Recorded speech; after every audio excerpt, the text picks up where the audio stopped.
Flat Earth Debate, Uncut and After Show. I'm your host Nathan Oakley, and if you are new to this channel, or you've not done so already, then be sure to subscribe, hit the bell notification icon and join button if you'd like to become a Nathan Oakley 1980 channel member and keep up to date with the Flat Earth Debate. If you'd like to support the channel, there is a super chat that runs alongside each of these shows while they premiere, and there's also a PayPal, Patreon, crypto and thanks button in the info box below the video. Speaking of Patrons, I'm going to do a quick shout out to all of you who do support me on Patreon, so a massive shout out of thanks and appreciation to Arma Shertha, Naughty Thumbnails, Mitch Kennedy, Original D-Rose, Rod, The Name's Burley, Twad Wazzle, Jason Hornsby, Christophe Fournier, Flat Earth Travolta, Aaron Bowden, Unimento, M, Iron26, Endless, Flat Earth Sage, Goldie McKinnon, Retro Bill, More Books, Cannabear, Fibre Oats, Michael Kahn, John Kays, Patrick Gunnels, Banter, Mel B. Styles, Hairy Blade, Mobile Max 777, Reese Pound, Del West Watson, Maria Neelands, Unbelievable Productions, Blue Ridge Ranger, Abraham Mohammed, Skeptic 936, Life is Short, Texas Mike, Tina Baker, David Wayne Foster, and Dank. So another massive thank you to all of you for supporting me on Patreon. Now I will hand over to whoever is in Discord and Google so you can enjoy their dulcet tones while I set up for today's live show.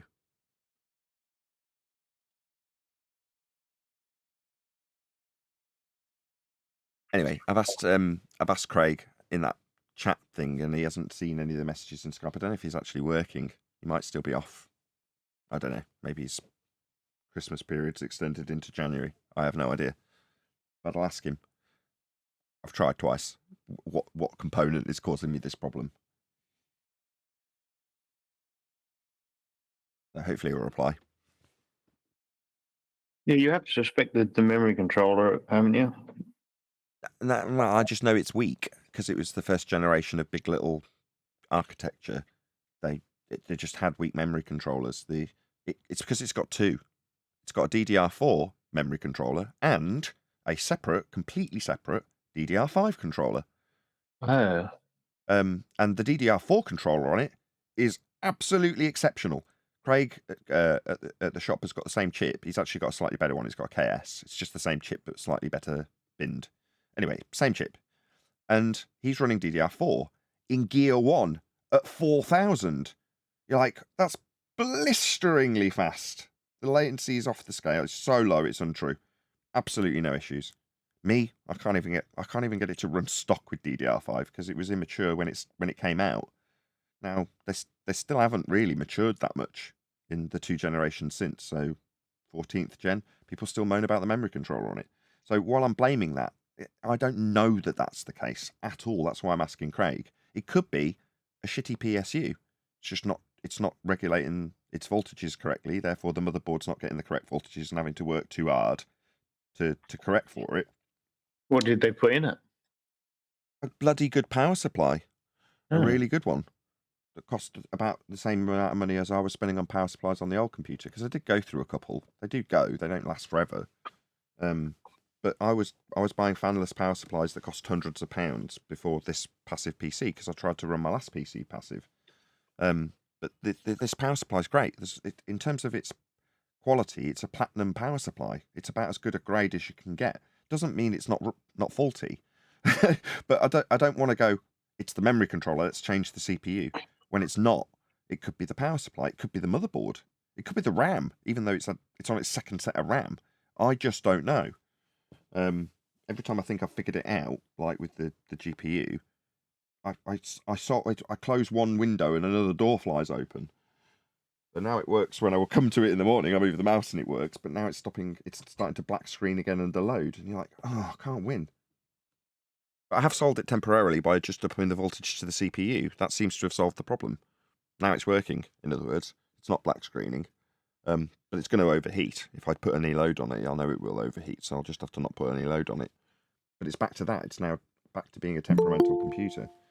When literally a day ago I was praising that I was at the end of the tunnel. Anyway, I'll wait for Craig to get back to me. Hopefully he'll offer some sort of solution.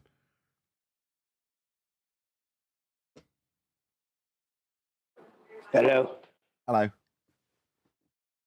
Shut up, Neil. But as there are temperamentalities, if that's a word, with this computer, just so you're all aware, if the computer crashes, I will just give up on today's show. because there's obviously a Whoa, fundamental. forget about everything. Could I just hear QE at this hour? Yes. Nice. To what do we owe this honor? Sleepless night, eh? Now I gotta go pick up my bow at the shop today. It's gonna be an all day working on my bow. Why a bow? Why not guns? Guns are for wusses, man. He Why? played with guns his whole life. Bows are just like new to him. Is that all it is? Yeah. Fad. What? Just a fad. Not a fad, dude. You've been trained with firearms though, like in all different guises. Is that how you describe it? All different types of firearms is something you're well and truly familiar with, right? Yeah, but those are for wusses. I don't need any rifle. Well, I got a rifle, but I don't muck with it anymore. What caliber? 223. Oh, okay, you got a proper rifle.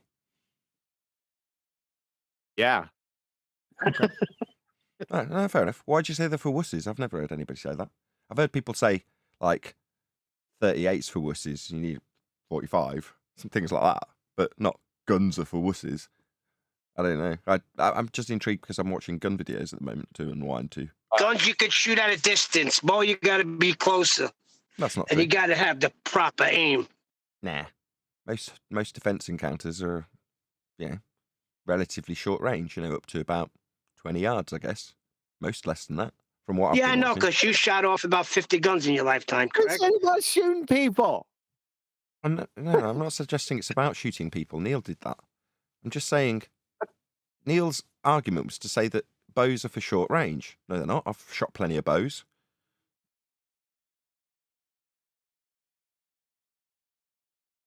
I've also shot plenty of firearms, by the way, Neil. My parents used to live on a farm. Firearms are fairly common amongst farmers. My bad, just to let Neil know. Okay, say no more. I know you were shooting then. It takes more skill as an archer than just a brain dead gun or rifle shooter. That might be. I would say it's comparable to clay pigeons, though, with a shotgun. You ever done clay pigeons? Yeah. Right. Well, tracking them as they're moving up or moving sideways requires a certain degree of skill with a shotgun. Well, I would put that on a parallel with archery. I found both of them equally difficult. I know what you're saying with with a really high velocity rifle that's just absolutely pinpoint accurate and isn't going to deviate whatsoever because it's going so fast. You point that, look down a sight, and it hits. Shocking.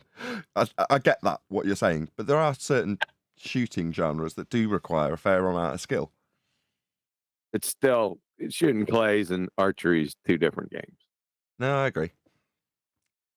And it is an entirely different skill as well. Yes, I love it. I think it's righteous, man.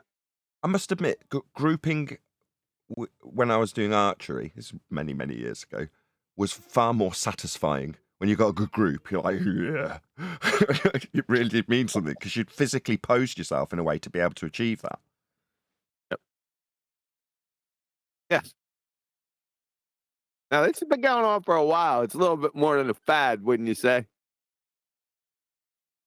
Not really. Are you actually hunting with the bow? Yeah. Trans panda rats. Fair enough. As long as, I don't know why I keep going about how much practical application things have in life. Not everything needs to have a practical application. Me watching gun videos has no use to me at all. So I don't know why I bark up that tree. It's because it's flat Earth related, isn't it? When I'm talking about flat Earth, I'm always interested in the practical application because that's what we're debating, right? Nature of Earth. Well, if we're going to use an example, it's like, well, if it's got a practical application to a flat Earth, that's the golden standard as far as I'm concerned with an example proving we're flat. Therefore, everything else has to compare to that.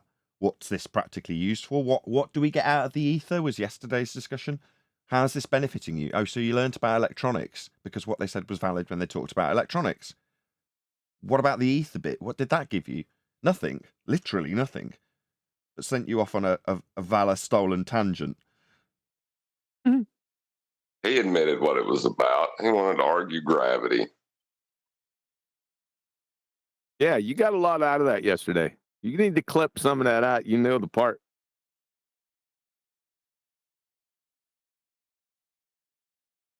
Oh, and by the way, I forgot. Well, I didn't forget. I discovered the land of misfit toys. Guess where they're all at? Yeah, yeah. You guessed it, the Jane Fonda server. All of the misfit toys. I couldn't believe the people that are over there. I was wondering. Well, I wasn't wondering. I was sitting there, and these voices from the past just started popping up everywhere. I said, "Oh shit, You mean you Jazzaconda, heard some Charlie in the boxes? Jazzaconda." All those Nobody guys wants to know be me. a Charlie in the box. Oh, bro, that Jane Fonda server, man. All the land. That's what I call it now. Land of misfit toys. The hell am I, Yeah. Chop Huey is also here. Leather? Damn, man. What the? Dude. Got distracted. Damn it. My buttons stopped working temporarily. What do you want? So, were you listening to my conversation? Because you didn't say anything. You just went right into the intro. That means no. That means I was definitely on mute, as were you. I wasn't listening to you. No. What, Unbelievable. So I while gotta I'm doing start my off intro on time for a live stream, I should be listening to you. I didn't hear that. I should be listening to you rather than starting on time, is what you're suggesting. Starting the damn conversation in there. I didn't know you were starting up the damn live stream, and then all of a sudden everything went quiet. This So you didn't hear any of it? Let me recommend this amazing invention. It's fantastic. It's called a watch. I don't wear a watch, man. That's your problem right there. Never did. I can't stand jewelry. I don't have that. No necklaces. Hello, no we rings. have a routine here. This is not QE's open panel, right? We do housekeeping first before you waffle on about your problems with the time that the show starts. I don't got any problems. You're just conjuring them. Oh, you were moaning. You were literally any evidence of a physical geometric sphere edge, formerly known as an Earth curve. Ow! Maybe in the land Wow. of misfit toys. Yeah, that's right. That's what I was talking about. The land of misfit toys before I was rudely interrupted. John knows how to make a segue into the live stream so that the audience knows what you're talking about. Perfect. Go ahead, QE. What's the land of misplaced toys? Misfit toys. Yeah. Land of misfit toys. That's what it's that first, the gut, name that comes out. Because I was over on the Jane Fonda server. I think they call themselves Earth Awakenings. You know who Jane Fonda is, that geo-love friggin' traitor. But I wasn't in there. I was listening to one of the shows. They do it like 24/7. They post like 8 hours. And now that I'm on Rumble and a Nathan Oakley follower, people's been sending me videos. I was listening to a long one, and that's where I found the land of misfit toys. That means all the old ones that were destroyed over here, all the old ball tards, and a lot of pretender clown flat earthers, that's where they're at. If you wondering where they went, they didn't quit. They're over there. Doing what? Oh, and I'm glad you're keeping up. Doing what? Over there doing what? Doing what? Yeah, what are they doing? Arguing about the geometric horizon, obviously. That's correct. They're not doing that. It's back 2015. You got some new players over there that are friggin' numpty dipshits, but they're mainly like tender clown, like shits at 10 parroters. I heard some of the lingo being parroted over there. Dice lows over there. Jazzaconda. Wait, you said Dice Slows over there? Yeah. Yeah, that figures. Jazzaconda, Kosho, Issa. Every now Issa's up. Issa's not. Issa's cool. I like Issa. But if you wonder where they all went, that's where they went, to the land of misfit toys. That's all I got for you. There you go. But now just talking of Issa. Sorry, go ahead, John. In 2015, there was an argument, it seemed, that there was a hidden amount behind a geometric horizon. Was there not? Yeah, there was, yeah. So, yeah, in the land of misfit toys, they still argue about that. Oh, I now hate see it the over there. connection. Nobody wants to be a Charlie in the box. I hate it over there. You can't reason with them. So Issa can get a bit of credit in the navigation argument because he was the first to identify that you're measuring flat Earth when you do navigation. He was the first to point it out in 2016 and labour it. So go into detail about it. Really? Yeah. And Issa he- was there doing it. and he- Again, like with most things, I didn't recognise the significance of what he was detailing, but he was making a very explicit point about the same, without the details of the elevation angle measurements, but specifically about the area of equal elevation. That's what he was covering in 2016. So Issa was way ahead of the game. Yeah, I mean that's what's up. You square know, miles, miles that's what's up. It's also, it's a positive and a negative when a person like that can also drag you into the land of belief, where everything is ambiguous, and other people can believe what they want because we have our beliefs too, and nothing is objective. Yeah, very good job, Issa. Yeah, it's a good guy. So who runs Earth Awakenings? Geo Love, the friggin' Jane Fonda Now, traitor. Geo, I like Geo. That's my guy. Geo, that name rings a bell. Is he? Friggin' scumbag, Is he? man. Is he? Got the Geo that's been around in the conspiracy realm for like 15 years, and he's got a wife who's also in the conspiracy realm. Is that the guy? I don't know about that. That's Chris G. And he's been around for a good while, at least in the Discord circuit. Adam's got the answer. That isn't the same Geo. No, that's the guy that runs Truth Frequency Radio. Okay. Okay, so it's just familiar because it's a common name for whatever reason. Geo's suddenly common. Okay, great. So is he a friendly, this Jane Fonda? What the? Well, you might consider him a friendly. Me, I'm gonna hang his ass from a yard arm. Why is that? Jane Fondas can never be a friendly. Get that? Yeah. Understand that? Jane Fonda's a cook, isn't she? Like a homemaker. Jane Fonda's the one that took pictures with the Vietnamese northern military when they were shooting down our sons over Vietnam. Was she baking them cakes or something? Why? Of course, it's the same thing over here. FED bad, America bad. Jane Fonda was a well-known terrorist sympathizer, right, with the enemy. See, and that's what Geo is. He's a Jane Fonda. Because personally, with me, when his server first popped up, I was invited over there, so I went over. And these baltards started to come in, and they went immediately, because they don't have any fucking arguments. No swearing. Sorry, no swearing. I got it before you.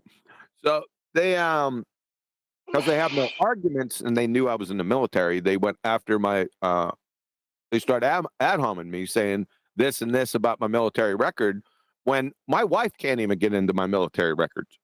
No one could see them. But they were pretty sure, so they were just making shit up. And I got a little, how would you say, maybe a tad upset at the ad homs, and I started to go off on them.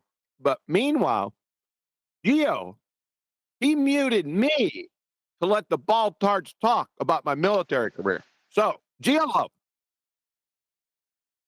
if I ever see you personally, I'm going to rip your head off and shit down your neck. No need. No. Yes, that's the QE I like. I mean, I do get the hump when people misquote me.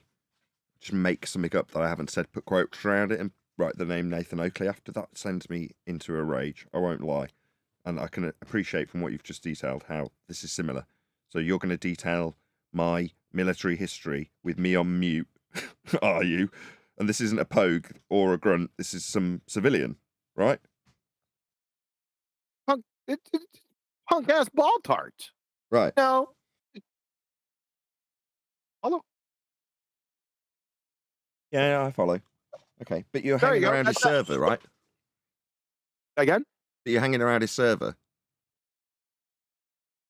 Not now. Back then, it was about two, maybe 2.5 years ago, somewhere in that vicinity. Now since I joined Rumble, now that I'm a Nathan Oakley follower, by the way, people have been sending me, Rumble videos. One just happened across my desk. I see. That's where I found out. Now, good. They have sort of. Go ahead. Now I know the connection. That's what I was rooting for. Why are we talking about this? Now you've answered that. Okay, cool. Now we're back to square one. Okay. Not really. Well, They're going to start saying that Nathan Oakley said he's going to rip somebody's head off and shit down their neck. Can They you not heard it swear? this Can you morning. stop with the swearing. Okay, right, fine. Jolly good. We all know what's what now. So, yeah, we're going to lead by example, though, as opposed to necessarily going into these servers to set them straight. Now, that might be the case with 24/7 because they're friendlies, right, QE? Yes. Yeah, so therefore it's just another home from home for the flat Earth debate, correct? 24/7. Yeah, I was gonna say, let's set that up. Like, get that done by Monday, right? Yeah, well, maybe. Baby steps. Baby steps. I'm still having computer issues. I kind of lied when I was like, it's all sorted now. It wasn't. I just stopped moaning about it. Anyway, that aside, right? Yeah, we will mosey on into different Discord servers, but I'm just getting a lay of the land at the moment and finding out what's what with all of these different servers. I mean, up until this point, to me, all Discord is a place that I press a button on my magic box in the morning, it loads a screen that's already got people waiting for me, and I join it. That's what Discord is to me. Now, I appreciate it's got a lot more to offer, and I just need to go in without being totally ignorant like I am about Jane Fonda. Is that normal, by the way? Well, Am I I would say abnormal it's- to not it's know just the about the Jane same Fonda thing. reference? My bad. Am I abnormal for not knowing the Jane Fonda reference? I thought you were kidding. Mm. Everybody knows that, Nathan. Obviously I not don't know Neil. either. I don't know. Hello. Like Hanoi Hey, Jane. Owen. When you were like Hanoi Duran, or however you say it, Hanoi Duran. Your rain. Durain. Hanoi Durain. Right, Hanoi Jane, Hanoi Durain. Yeah, that makes sense. I didn't know who Hanoi Jane was. I don't know. It is because you're not a boomer. It's a See, Yeah, Vietnam- 1960. Just so we're clear, we're not saying that the USA's intervention in Vietnam was legitimate, are we? We're just making a joke. Well, that's what I was going to. I've heard It of was it a now. police action. Speak But for I didn't know- yourselves. I Proud love of my wife. country. She just interrupted this live stream. She came in to show me how thick the crema was on the Eli. coffee she just pulled. My wife's ace. Literally just interrupted me. Look at the crema on this. Nice. Yeah, but that's worthy of an interruption. When you get a good cream top, oh my gosh, you got to spread that out broad and wide. Take some pics. Crema. Yeah, you're talking about the top of the coffee. Am I wrong? Yeah, the crema. Right. My wife's still smiling about it. Well, she the should little be. things. Ooh, somebody's giving out memberships again. Fantastic. I'm super poor. I'll I'm really never be able to appreciative. get there. It's surprising how you can get by without life's necessities if you've got life's luxuries. Thanks for the coffee, Paula. Hey, you got one too, Neil. Oh, Neil picked up a free membership. Check it out. Nice. Thank you very much. It's about time. Man, this has been the most laid-back, disorganized show we've had for a while. Right, shout out to Flat Earth Travolta, gifted 5 memberships. Really appreciate the support. Thank you very much. You're welcome. Speaking of Travolta, did anybody see that commercial where he's Santa Claus Who walking really Saturday cares? Night Fever music? That's Yeah, pretty good. Who really cares? Yeah, no one. We don't care about that. Now, you need to get into Jane Fonda server, and that's the target-rich environment. So where's the link? Okay, so yeah, we will. That'll be the next step, right? We're going to 24/7, see what the lay of the land's like in there, run a few shows, and then make our way into other servers. Why not? Maybe Elijah can help liaison that over to the Jane Fonda server. Well, you're useless, so we'll have to ask him, won't we? When it came to 24/7, all you did was swoop in at the end and like, what's going on here? I've been in there forever. And I'm like, well, where were you helping me? Smoke ban at the end. What the hell are you talking about? What I say? Like a week into me saying, yeah, I need to branch out. We need to go into some new servers, and and assuring Righteous Force that we weren't going to desert him, things like that, And then a week later, you're like, why are you arranging this with Paul? I'm like, because Paul's arranging it. No other reason. You're like, yeah, but I've been there. It's like, well, have you liaised with them to make a nice little comfy landing for me to go into, or are you just here telling me how long you've been in the 24/7 server? Fascinating that it is, and I appreciate you're a OG 24/7 Discord server. Yeah, but can you? Because really, if you think about it, he's been there how long, and yet they're still talking about gas having weight and star rotation the opposite way. Shut up. This shit should have been. This stuff Shut should have up, been straightened Neil. out already. Shut Can't up. help it. It was only a nuanced point, dude, and it's already been corrected. It's not like the whole server is like, gas has weight. A little Hell. leaven leavens the whole lump. Yeah, but how long until it will, John?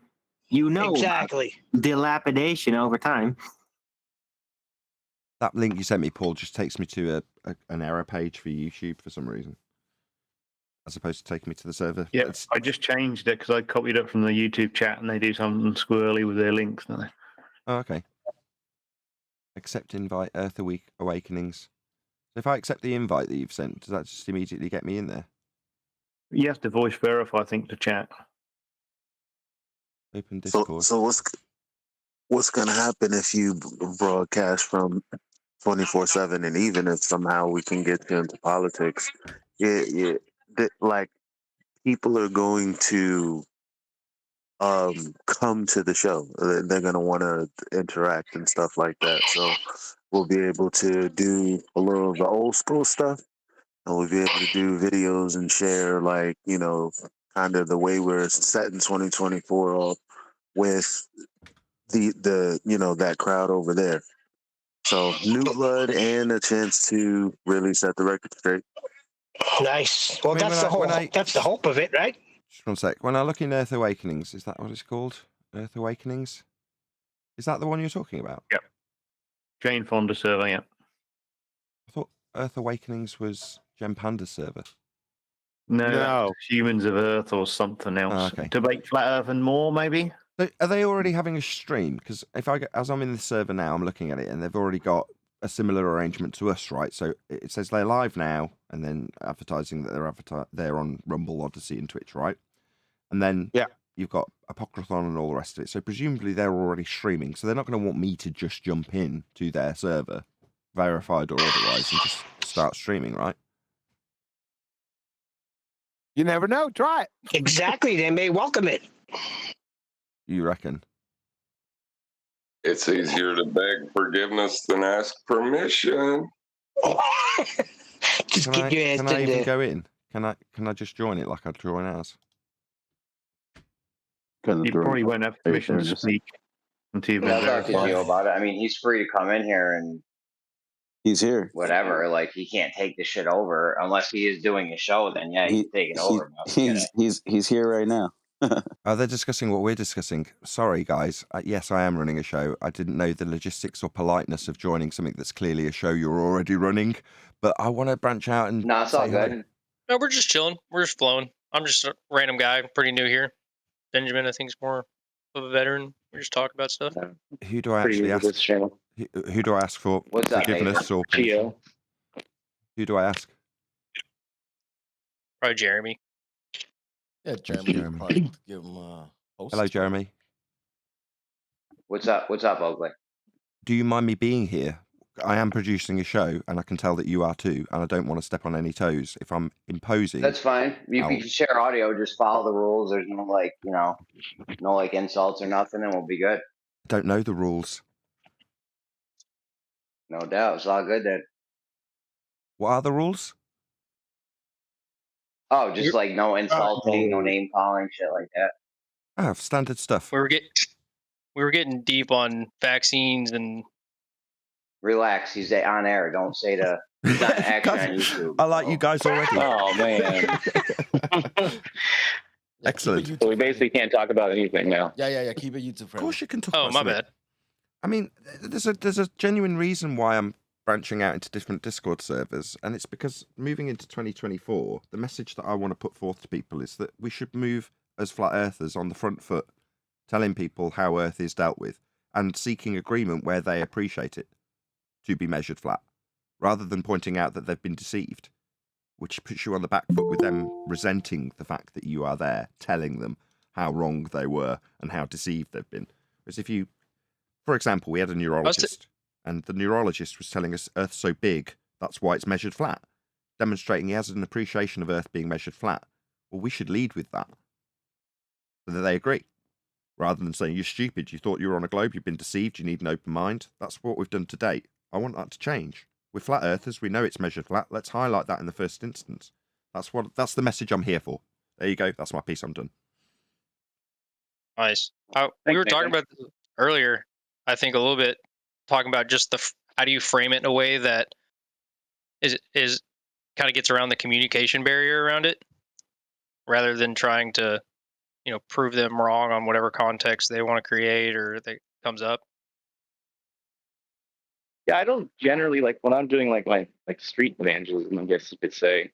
I don't hit them with that. I kind of have a couple of litmus tests to see where they're at, and then try to break down paradigms that I know are going to conflict with it before I jump headlong into, hey, there's not a spinning water ball flying to the infinite vacuum of space.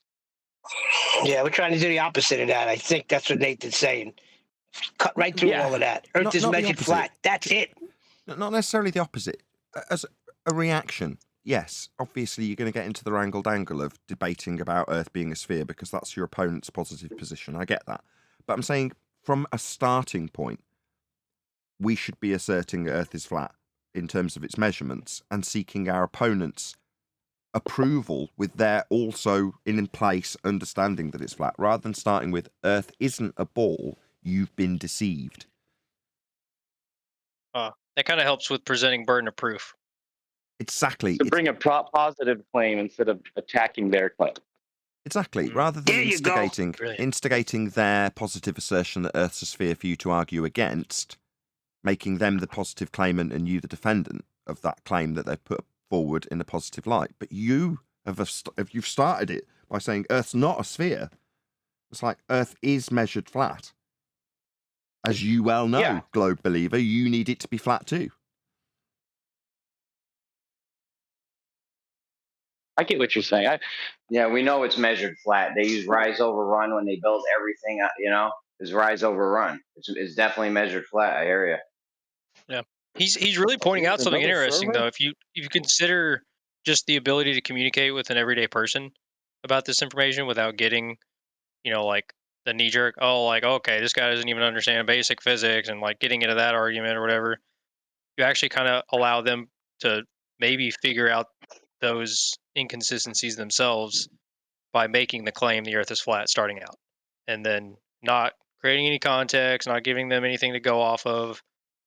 Just like the truth is the Earth is flat, and if they want to present burden of proof for the opposition, you can jump in that natural conversation after that. Plus, you have a certain amount of confidence that you can bestow on an audience. In our case, now collectively, because that's what we do. We communicate this to audiences. Well, you can have their assurance because of your confidence if you start with it as a statement of fact, which it is, as opposed to a positive claim that you need to defend and prove. Earth, you've given the example of rise over run. Perfect. We were discussing that yesterday. Also, that's a principle that you can stand on immediately without having to postulate it as a positive claim. It's a statement of fact. That's how we deal with Earth. Flat. Fact. Not up for debate, not up for discussion, a statement of reality. Are we in another server right now? What's going on? Yeah, I completely just dumped our server for this server. I'm a total whore. Completely fickle as they come. It's not even like a debate. They use rise over run when they. We're in Earth Awakenings. Is that Jeremy? Yeah, it is Jeremy. Chocolate. Yo, what Jeremy, up? what up, bro? Yo, lounging. What it do, bro? Lounging Been a on. minute. Chilling. Yeah.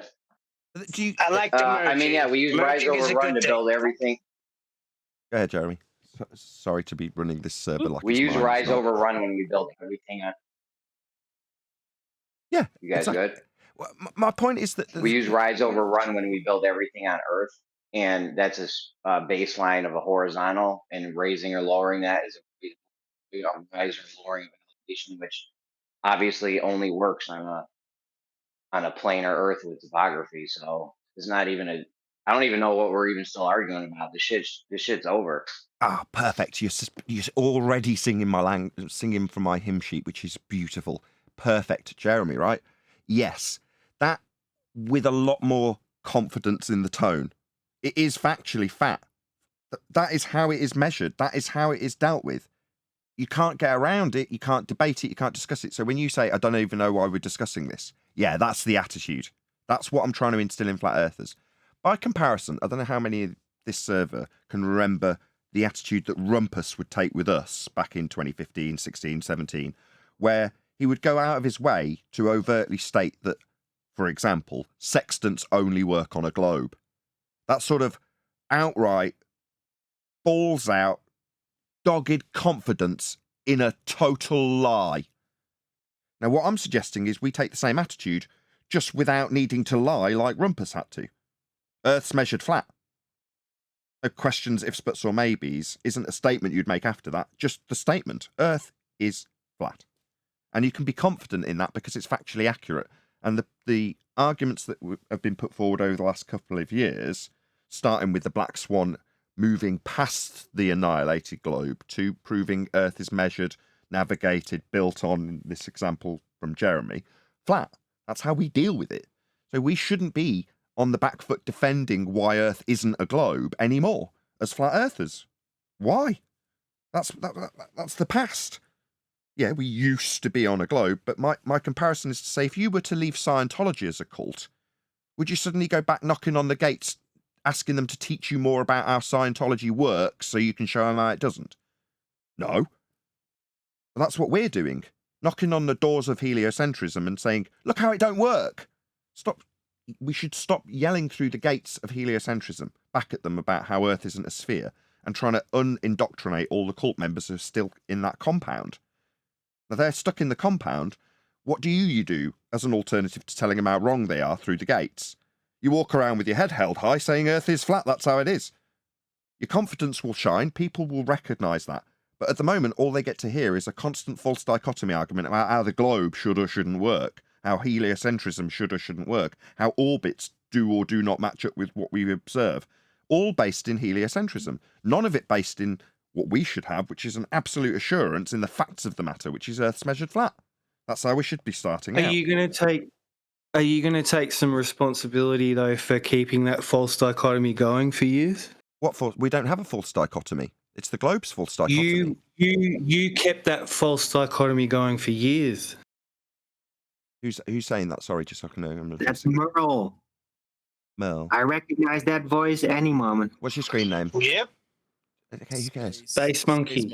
Space Monkey, okay. Sorry, what's your question again, Space Monkey? You were involved in keeping the false dichotomy going for years. That was always the criticism of you. When you first started, you used to interview people and be cordial. You want to hear their stories. Then you turned into this debate monster.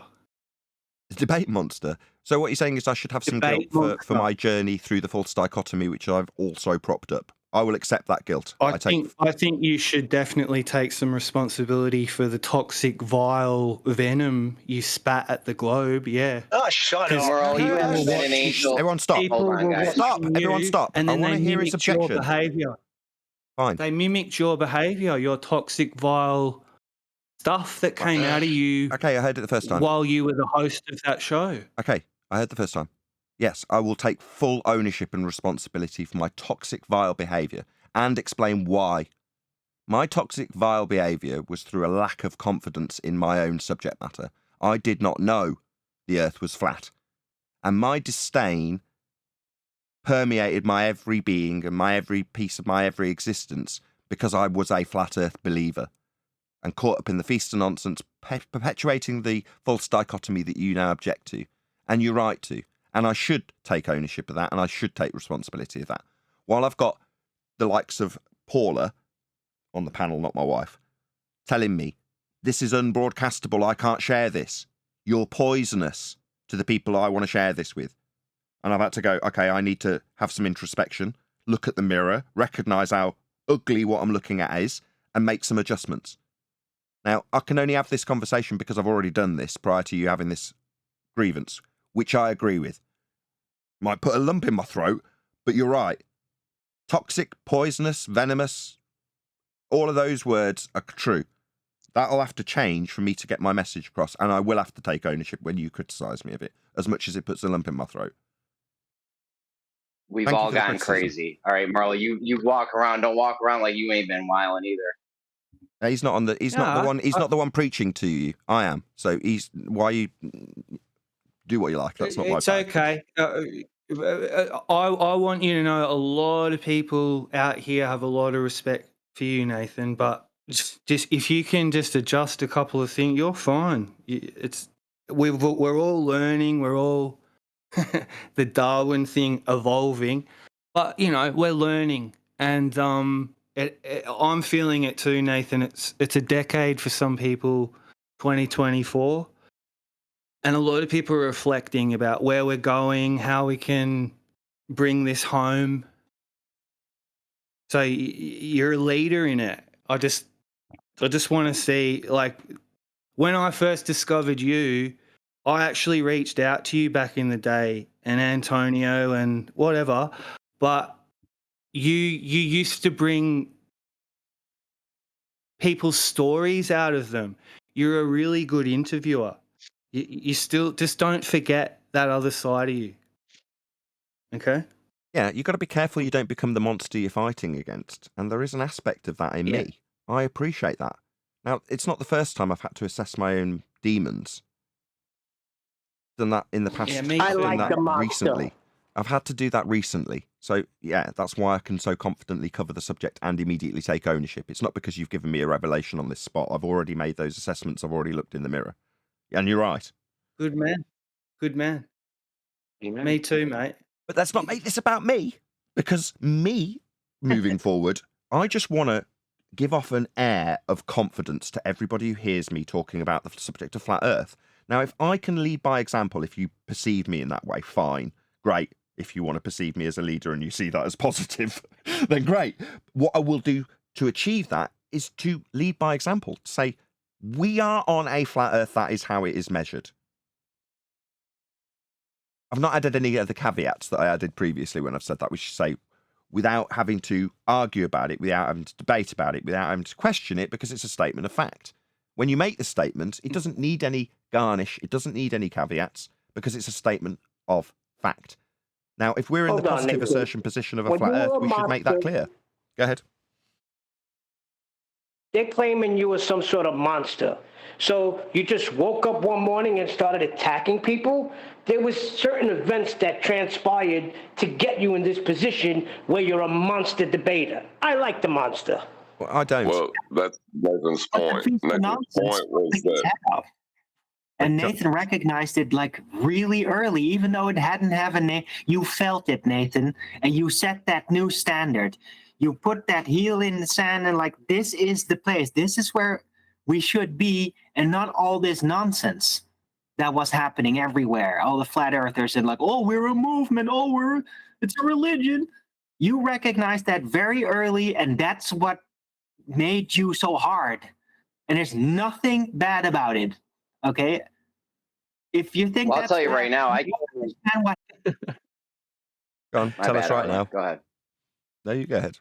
I'll tell you right now, I came in like you did, Oakley. I saw your first videos. You were calm, peaceful, cordial. I came in like that too. I spent two years in Gems. I was a raging lunatic at the time. It was crazy. This changes you. I hear you. I get that I could offer up mitigation to the objection that was immediately stamped down by Neil, as if to say it's unreasonable to call me a monster, right? Well, I could just mitigate for it. Yeah, we're dealing with monsters, and the way they behave makes me behave that way. But I'd rather qualify it by saying, be careful you don't become the monster you're fighting against. Just because I gave an example of Rumpus earlier, with his confidence backed by a lie, as opposed to his deceit, deception, his constant trickery and tactics. Those aren't things that are positive. But in past debates, those are tactics I've had to use because I've had a flat earth belief. But we're way past that now. I don't feel necessarily the need to become a monster. I could still get irritated when people constantly talk past 6 examples of the same debunking of their claim. That's going to irritate anybody. But what I'm not hopefully portraying is the monster they are back at them because I've become one. Well, I don't want this to be about me other than the attitude I'm taking towards the subject of flat earth, which is, it is a flat earth. Notice how every time I make the example, I'm not mentioning heliocentrism. As I mentioned at the beginning, all that does is get people's back up. Are you saying I'm wrong? It's easier to lie to somebody than to convince them that they've been lied to. Well, as soon as you start on the you aren't on a globe as you believe to be, they are going to be defensive. Starting with the, maybe you might listen to this and go, no, I can't start on the front foot of flat earth because I'll immediately get ridiculed. Yeah? How is that any different to anything that's changed? The only way that will change is if you know that's a fact and laugh off every stupid idiot nonsense that gets thrown at you from a globe believer when you state that as fact. And as you get better in debate, you'll learn how to find their examples of a globe that require Earth to be measured flat.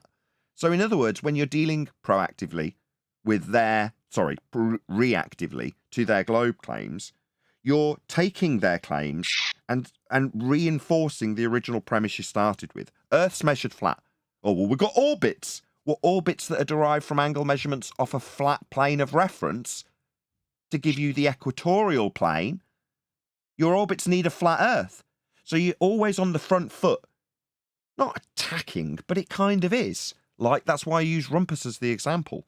Not to emulate his scummy behaviour, but to emulate his confidence when he made declarations of fact like, sextants only work on a globe. Sextants only work on a flat Earth.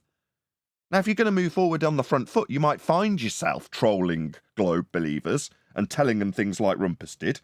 Sextants only work on a flat Earth. They do. But that's an attitude adjustment as opposed to an argument adjustment when we're all starting from the it's not a globe point of view.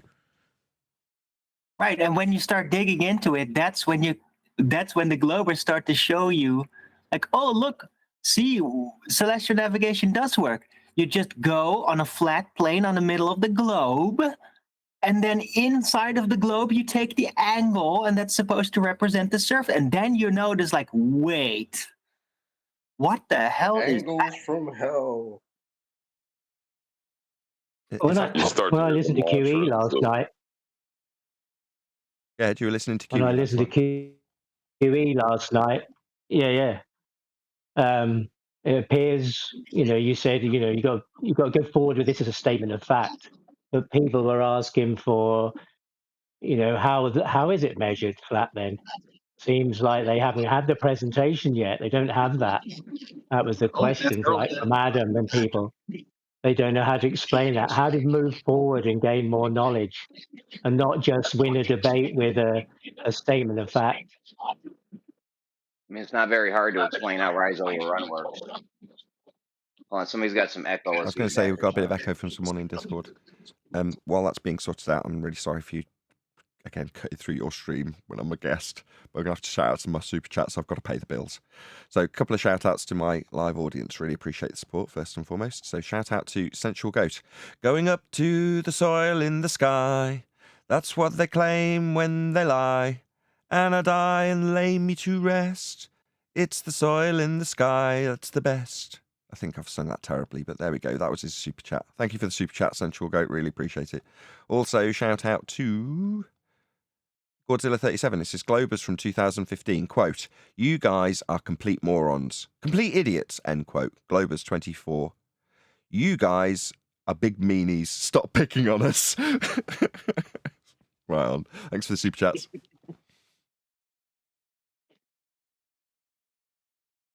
I'm glad you've been welcoming, by the way, Earth Awakenings. This is all very nerve-wracking for me coming into new servers. I mean, I came up off you personally. You know what I'm saying? There wasn't a lot of people doing this back then, and I learned a lot from listening to your show. I'm a whiz at the Coriolis. They call me the Coriolis kid. Yeah, I was moaning about that with Owen Benjamin.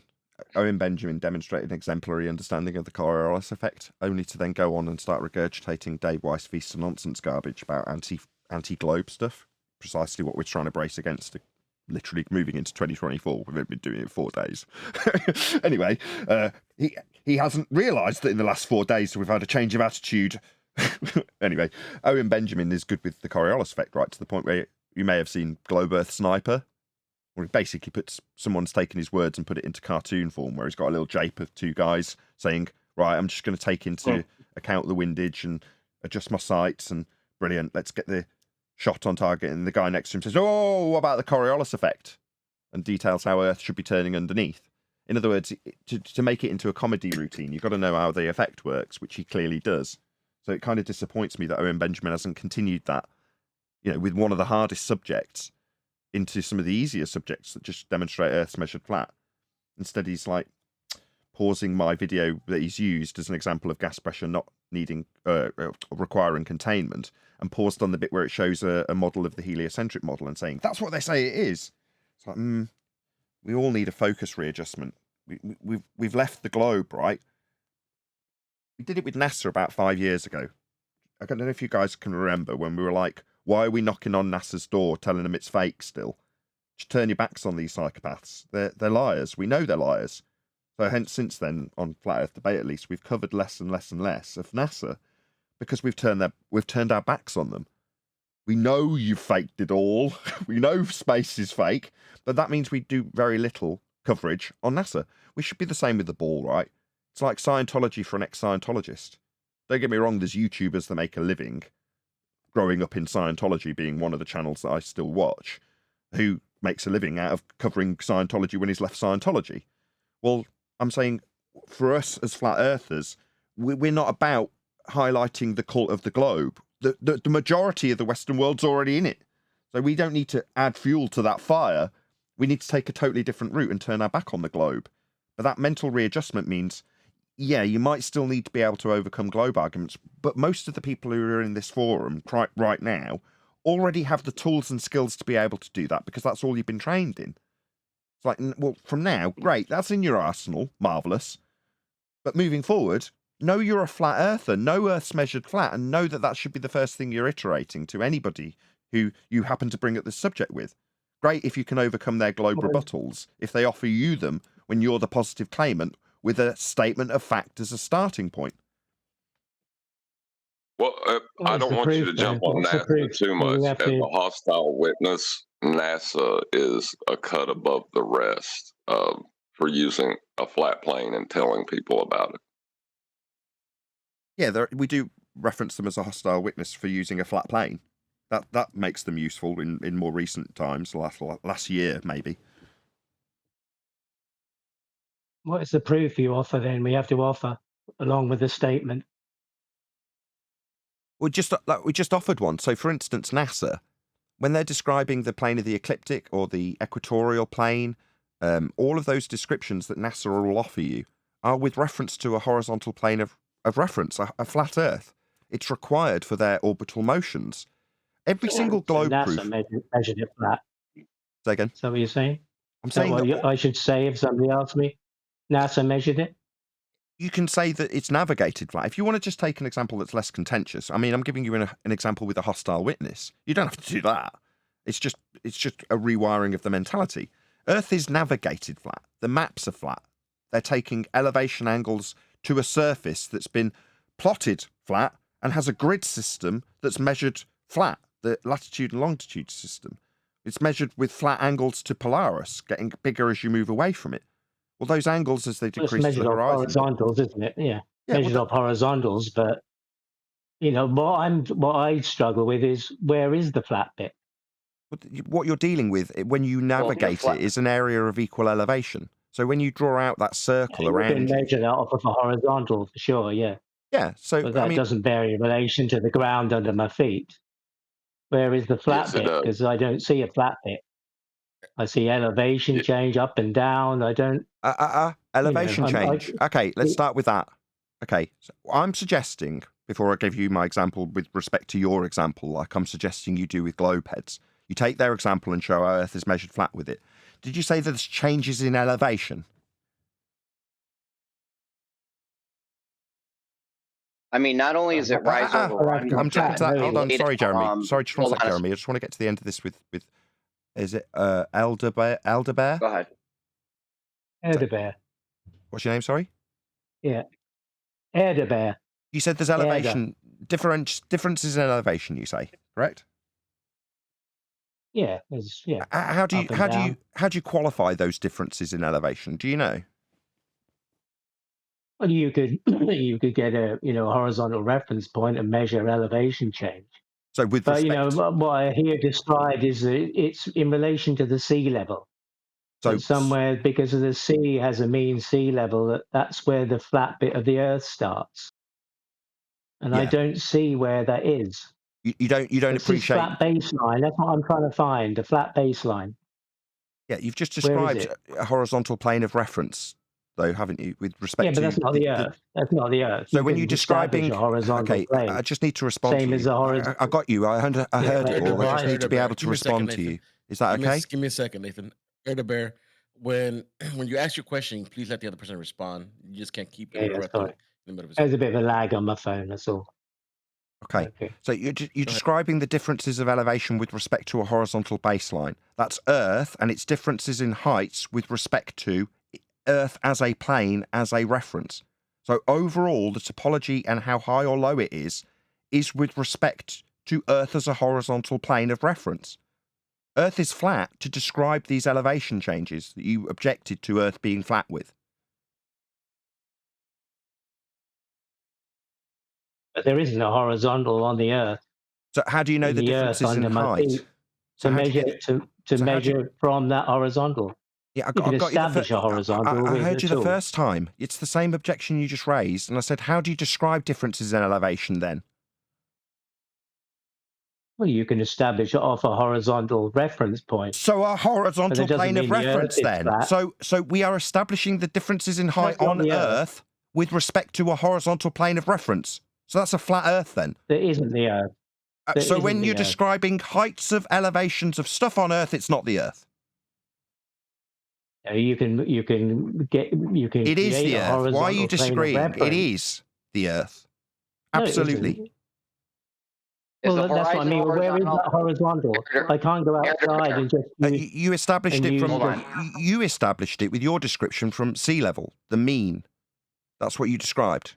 Yeah, but that's not the Earth. Oh, is it not? Sea level isn't Earth. No. Why is it everything has to? Why is it that when we come to referencing differences in elevation or anything that has to do with navigation, we're having to establish Earth as a horizontal plane of reference? We're referencing it, and then you say it's not Earth. To the plane of the horizon. I haven't finished. Yeah. We're referencing Earth, and then you tell me it's not Earth, and then jabber through me while I explain that horizontal plane of reference is Earth. That's exactly what it is. Not Earth, and you just keep interrupting me, telling me it isn't, like I haven't heard you 5 times. Can I get to the end of my statement? Horizontal plane of reference, that's what you will reference when describing Earth. Response from you, it isn't Earth. Yes, it is. Right. When you talk about the horizon to establish your horizontal, that's where sea level meets the earth or sky. So you need the sea to be a level horizontal plane of reference to establish your horizontal to begin with, bro.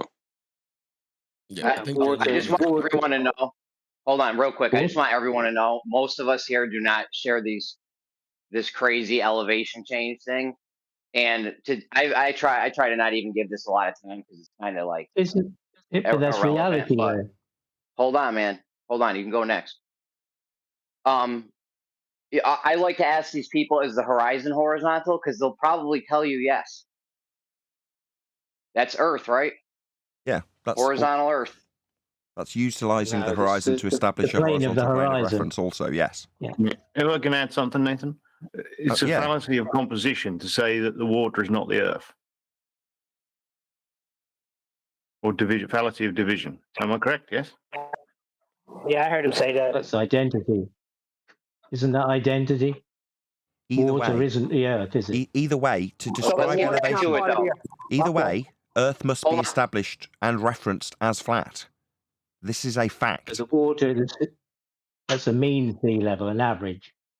An average of how flat it Yeah, is. so let- Yes, an average of how level the Earth is to be referenced. Yes, an average of how level Earth is, sea level, level being the Earth that you're referencing for heights of the Earth, that is the Earth that you said it wasn't. That's where we're at. It is.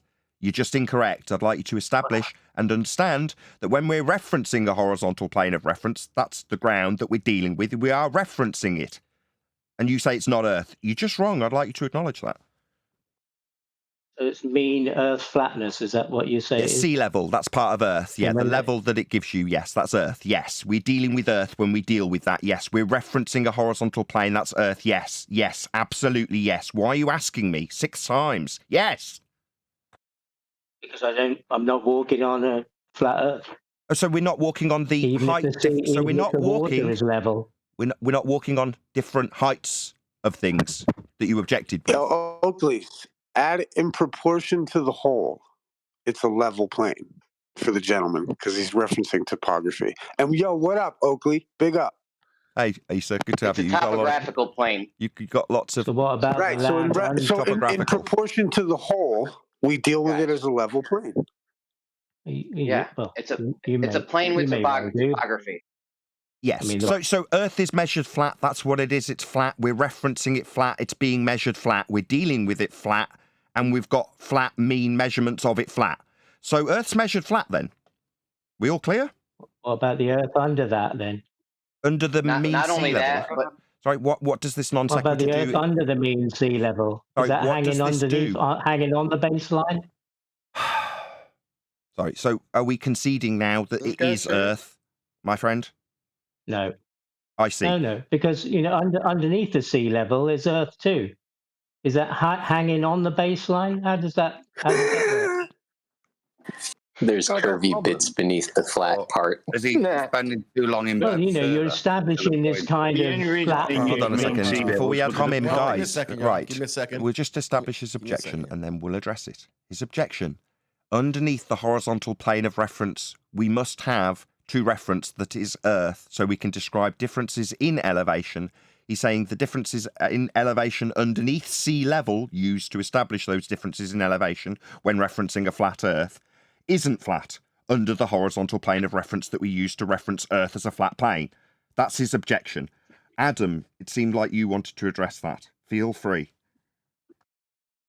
Yeah, I think there's 2 points of argument there. The first is the gotcha he thinks he's got where water isn't sea.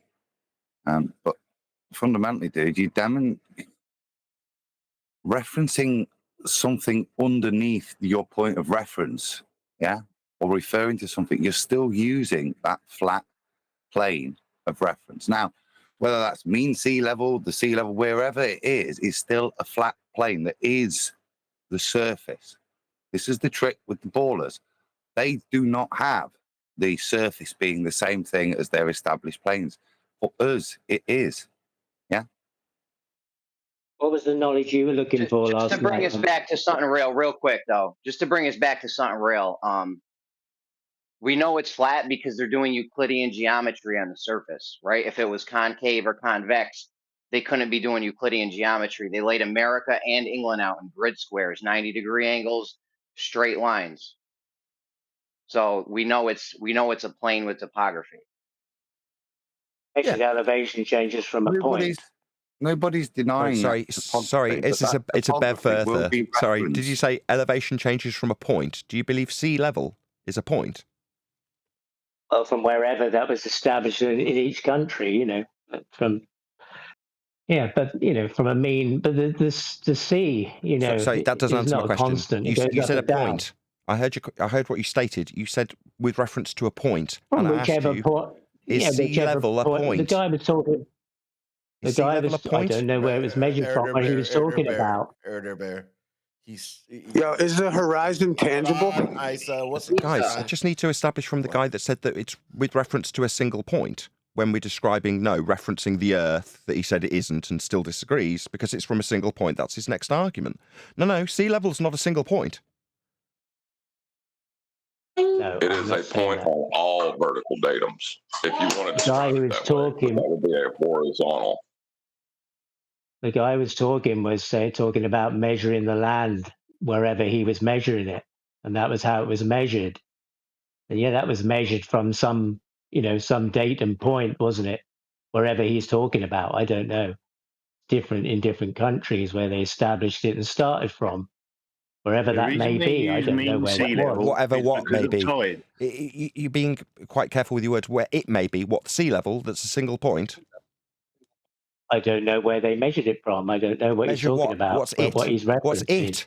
What's it? What's it that they're Well, measuring? it Sea could be- level? Yeah, that's our elevation in this country. In the UK, it's measured from the elevation change from wherever they started From from sea the sea level. level. From sea level, not a single point then, as you just Yeah, a declared. million Not a point. single point then. Yeah, but that's not. So, but why are you talking through me? You've proven wrong. You've just declared it's a single point, and now you won't stop yammering through the fact that you're wrong for the second time. No, sea level's not a single Well, point because that that they're was referencing. It's with respect to the Earth as a flat plane of reference, all of it. That's Earth being referenced. You've disagreed, and now you're saying it's a single point. That's also wrong. And when you keep going into the single point you defend, you say, it. No, sea level. My question was, is sea level a single point? Well, which point was it measured? Was they? That's a Did they question for begin me rather than measuring an it from in answer. the UK? So I'm being asked something. You Where said did- it was a point. That is a point, though. No, isn't it's it? not. It's a Sea position level's not a somewhere. point. No, it isn't. That's wrong. Well, Again, you're wrong. Where was the first datum point positioned? Right, single datum point for sea level. In the UK. Single datum point for sea level. Sea level has a single when the datum land point. was- when Why the am I land- being yammered through? I asked a simple question. Is it a single point? Sea level. It isn't. Sony silence I mean, you now. could put this argument to bed. I don't need someone else to help him. I've got a stony silence and then someone else sees that as their opportunity to talk. No, it's okay. He's wrong. I don't. It's not a single point. Every time I make this argument, I get a stony silence when we get to the concession that he doesn't make. I don't need anybody else to interrupt. It's not a single point. It's establishing Earth, that's the ground, as a horizontal plane of reference. That's Earth being flat when we establish it with sea level. It's not a single point. You are wrong.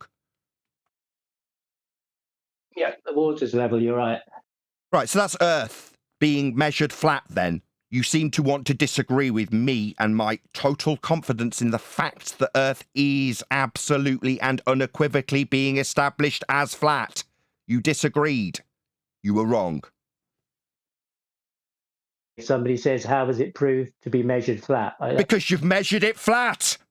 That's how you prove it, because you've just measured it as a horizontal plane of reference. That's measuring it flat. No, I just measure. I don't measure flat. I measure. Yes, you do. That's what you did when you referenced Earth, the horizontal plane of reference with sea level that isn't a single point. It's Earth as a horizontal plane of reference. That's measuring Earth flat. What about the stuff underneath it then? Sorry, back to your do-si-do round the circle straw man, because you can't concede you're wrong with your single point that it isn't. It's Earth as a horizontal plane of reference. Not new question from me about what's below the horizontal plane of reference with non-stop constant interruption because you've been proven wrong. That's not necessary. Listen, when I first came into this, people pointed out the contradiction of the globe, and the biggest thing they pointed out to me. That's fascinating. I came to this subject doing the same, and now I point out Earth's measured flat and have numpties like you telling me that sea level is a single point. I'm dealing with numpties who don't appreciate Earth is actually measured flat, and they decide that they're just going to waffle their nonsense about how they came through this subject after I've proven them wrong. Earth is established as a horizontal plane of reference. You said that was wrong, and you are wrong. You don't need to constantly interrupt and yammer through me. It's not going to work.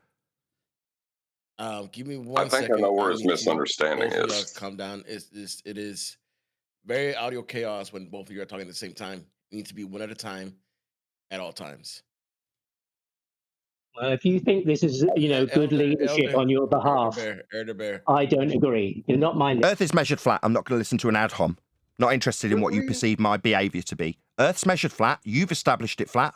Horizontal, that's a plane of reference. So while I'm saying this, the guy in Discord's now talking straight through me, just for your benefit, Bookfin. You're moaning about audio chaos, so I was in the middle of a sentence. He doesn't like it because he's wrong. Therefore, he's jabbering through the top of me. You could stop him, or you can moan about the audio chaos he's causing. Meanwhile, I'm saying Earth is measured flat. You've measured it flat. You've established a horizontal plane of reference. You've conceded it's not a single point. Now you want to move on to a different subject. No, I'm here to tell you that's the starting point. Earth has been and is in your example measured flat. It's not a single point. It's Earth being established as a horizontal plane of reference. That's the fact of the matter we will start with. I'm telling you, not asking you. That's not a debatable point. Oakley, I understand your frustration with this. It's ridiculous. Elevation changes, so it's borderline silly. It's pretty silly. Making sure I But Hold on, he doesn't have confidence. No, everyone in my panel. Hold Everyone on, in my man. panel, just stop for a second. The guy who constantly is interrupting has now been server muted. I did not do that. The reason he was server muted is because he cannot contain himself when wrong, like a globe believer. He's incorrect. Earth's measured flat and established flat. His example made that clear. Then he denied that established Earth, the thing you're referencing, as flat because it wasn't Earth. Then it wasn't underneath the reference that was horizontal plane of reference for Earth. These objections are non-stop because he's been proven wrong. Someone in this server, not me, put him on mute. May I try to help him with his rumpusing the hell out of understanding? you. I muted him. I don't blame you. Hold on, can I just finish my thing real quick? This argument is ridiculous. The Earth's not flat because of elevation changes. They use rise over run. They laid the UK and America out in grid squares, 90-degree angles, straight lines. You can't do that if it's curving. It has to be flat. Yeah, but what about underneath? Well, I think I know what his problem is. Well, the abyssal plains that cover 70% of the Earth's surface. Those Yes. flat The thing plains- is, he doesn't have. Just Sorry, let he John. doesn't have confidence. John, give Neil, him confidence. Neil, can you John. hear John trying to get an example out for the fourth time? Sorry. Right. You establish a horizontal plane of reference at your eye level. That eye level will be parallel with mean sea level, which is another horizontal plane of reference. Both of those horizontal planes of reference will run parallel with whatever sea level you're measuring at the time. The horizon is where sea level meets the sky. They are all interdependent and dependent upon Earth being measured as flat. Perfect. Good summary. But yet we're objected to. I don't really understand why people who claim to be flat earthers object to us saying Earth's measured flat and referenced as flat when they reference it as flat and then tell us it's not the Earth. That seems utterly absurd. But that's what this guy had just did. I don't really know why.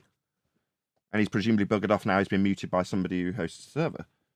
Rather than constant chanting through me, which is what he decided to do when he was proven wrong. Now, this is what we're going to be stamping out. That's why we're here. Right?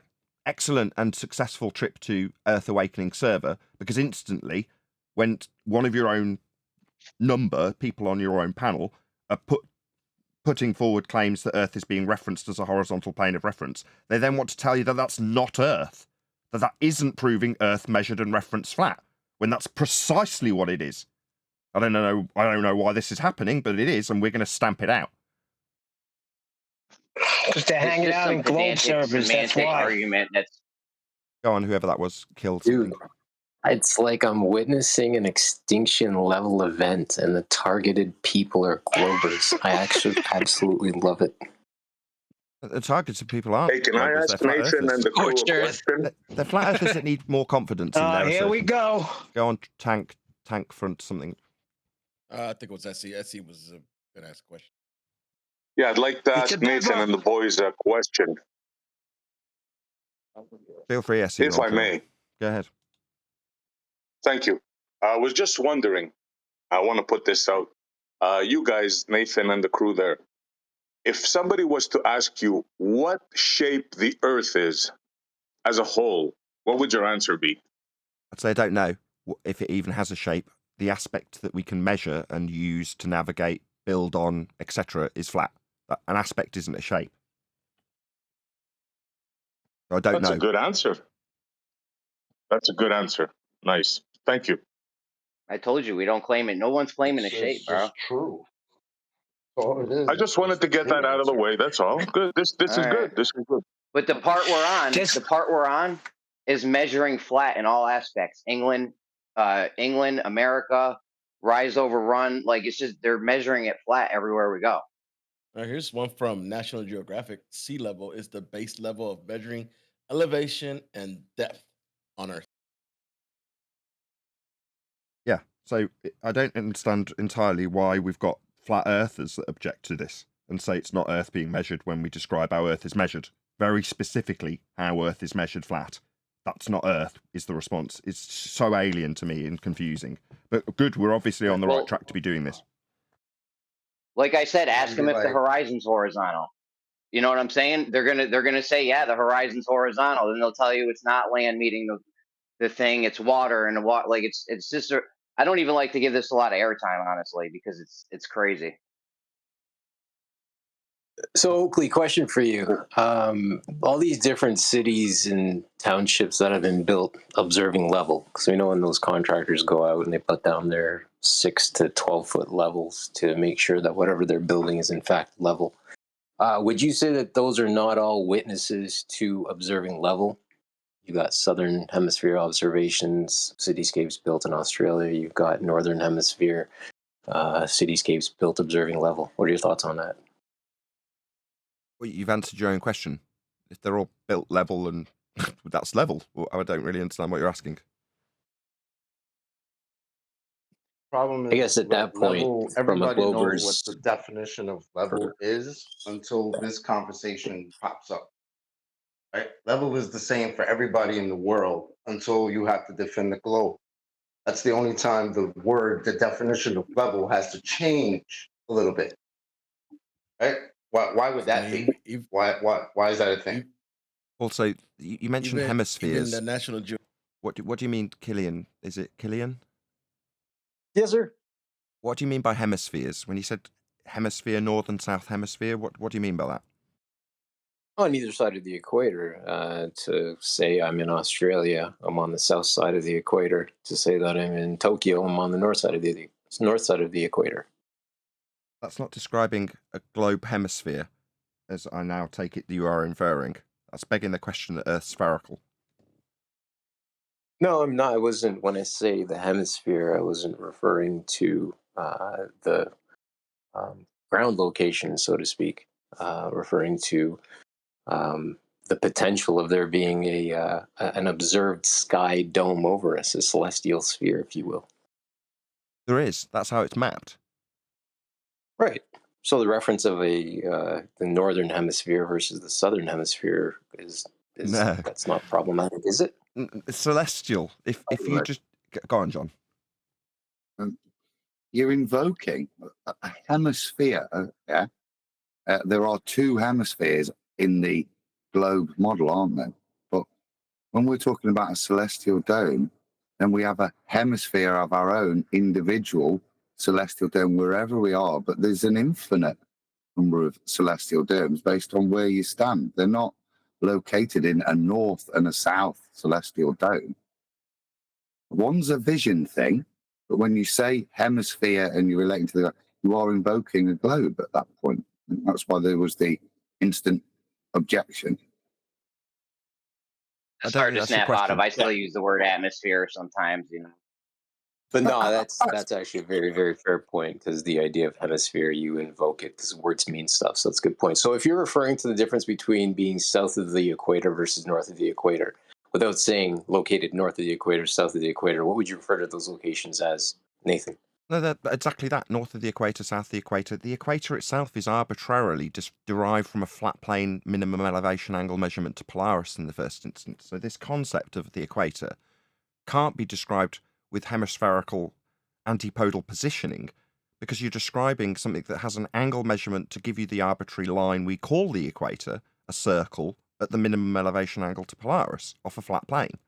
So that the system the maps is using when describing a globe can get transposed because you have this concentric circle system coming from Polaris. So rather than Adam's description of your personal perspective dome of reference from your view now, that can relate directly to a grid system that's been taken from Polaris, a fixed star in the sky that you can measure outwards from on a flat plane to give you that grid system. But as soon as you move into invocation of hemispherical surfaces, because you're moving beyond the equator, well, what? Moving beyond the arbitrary point that you can't see Polaris if you extrapolate out the minimum angles as you move towards the equator, not taking into account the fact that you get a difference in the rate that it changes as you reach the equator, and then go beyond it and measure it on a flat plane to eventually see it actually disappear. All of these concepts mean nothing in terms of hemispherical positioning for us to stand on, because they're all derived from a flat plane.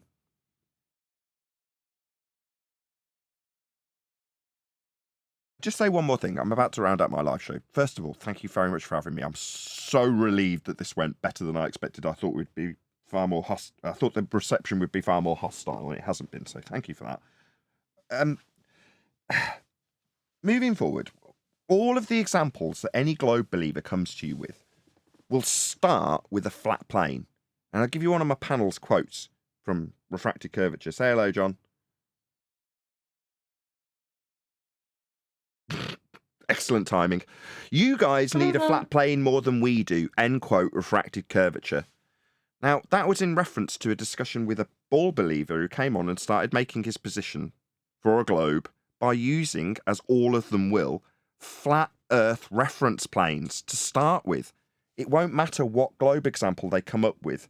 They're going to need a flat plane for it. Now, with that being the case, if you as a flat earther move forward into this discussion, knowing that Earth is measured flat, and start with that as your starting point, when you get opposition from a globe believer, you can start taking their examples and showing them where their examples require a flat plane to use, to give them their globe example. Now, if they're a reasonably well-educated globe believer, there'll be many instances where they will agree with you because they know they need a flat plane to measure angles, for example. They might start mitigating it with tangent planes, and that would lead to you having to have a better understanding of how their heliocentric model doesn't work. But in the first instance, you've sought out a positive affirmation from them that they're going to require a flat plane to get angles from in this instance. That's them on the back foot. We're now moving forward into the discussion in 2024 on the front foot with a positive affirmation of a statement of fact that Earth's measured flat, and then taking globe heads examples that come back in rebuttal to our positive position and showing them how they need a flat Earth for it. That, to me, seems like it would be far less antagonistic to our opponents, and in rebuttal to their claims that they make, show them where they need a flat plane for their claims. That could change the tides of attitude in flat Earth. Not in our zealot opponents, they'll never change.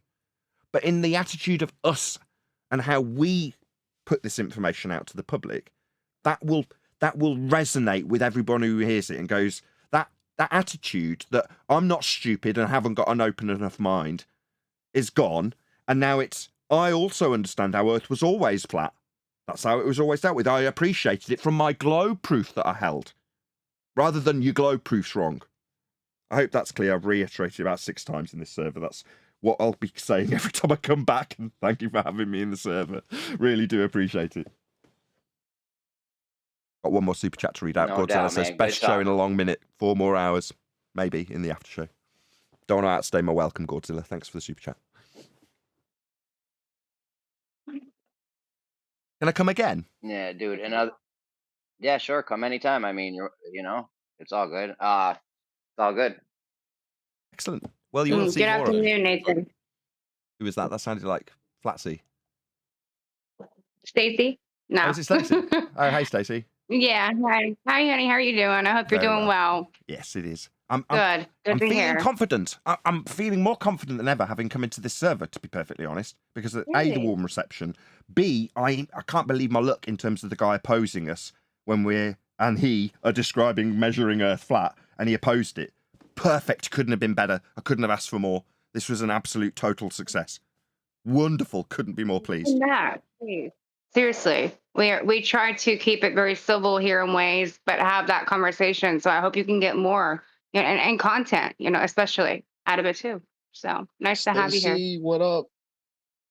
What up, Stace? Yeah, and if somebody's Or interrupt while even you're ab- speaking, we'll definitely stop that from happening here, Nathan. No, Same way the other I know way. a lot of your names. You included Bookfin. You know, there's a lot of familiar faces in it. I'm looking up and down the list, and that's nice. But by the same token, this is definitely we're the guests here, and I appreciate that. And we're here to lay down the law as well. So this is a fine balancing act that I've got to kind of perform while I'm in other people's servers. But I hope this is a starting point for that message that I've reiterated 7 times, that we should be proactively on the front foot with Flat Earth from this point forth. Somebody's got to do it, Nathan. And I can't think of a better guy than you, Chewy. You know, everybody that has these rock solid proofs that Earth is flat. Indeedy weedy. That the stationary topographical plane has is literally direct evidence. Every single piece of globe evidence is all circumstantial, and this is why we bring it forward, we talk about it, we understand it, we suss it, so that we can get the bottom of it for ourselves, so that we can tell other people and spread the truth as we understand it to be, instead of having to constantly appeal to these other authorities. Yeah, I want to get into some conversation of this stuff where Nathan and Crew say space is fake. Like, I get what they're saying, but I know what it means. But yeah, I just want to. You serious? I'd rather get into the how the Earth is flat, like how they measure it flat. That's good shit right there. Exactly. What we have here is anti-Nathan Oakley's. Right, SE Montreal is somebody who's had the thick end of my tongue enough times for me to offer him that olive branch that makes my words far less meaningless. Yeah? I don't want to pay lip service to what I've just said on that live show. Go ahead, SE Montreal. If you've got an objection, feel free. It's not an objection. Me and you, we had some words because of a certain angle, which was unfortunate because you muted me. But I let that go. That's not an issue. But since we're here collaborating, right? I just wanted to bring that up. Like, you guys, come on. Sorry. Just plow through it. He poisoned the well immediately, Nathan. Come on. Let it go, Neil. Let it go, Neil. Just for this moment. Go ahead, SE Neil Montreal. seems to have a beat. Like, I don't understand why. Well done, Neil. Now he's going to focus on that. Stay with me, please. I'm not, man. Space I'm and sky not talking mean vacuums. or We can anything. do this.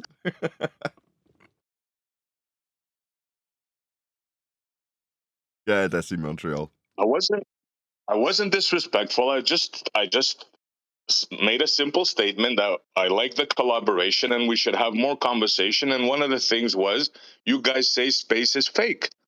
That's all I said. And I get a lot of feedback, but people telling me, what do you mean space is fake? So that's all I'm saying. I'm not downing or, Okay, do you want a better May I phrase? clarify? Okay, well, you can, rather than giving you a clarification, because I'm pretty sure he knows what we mean, he's already said that.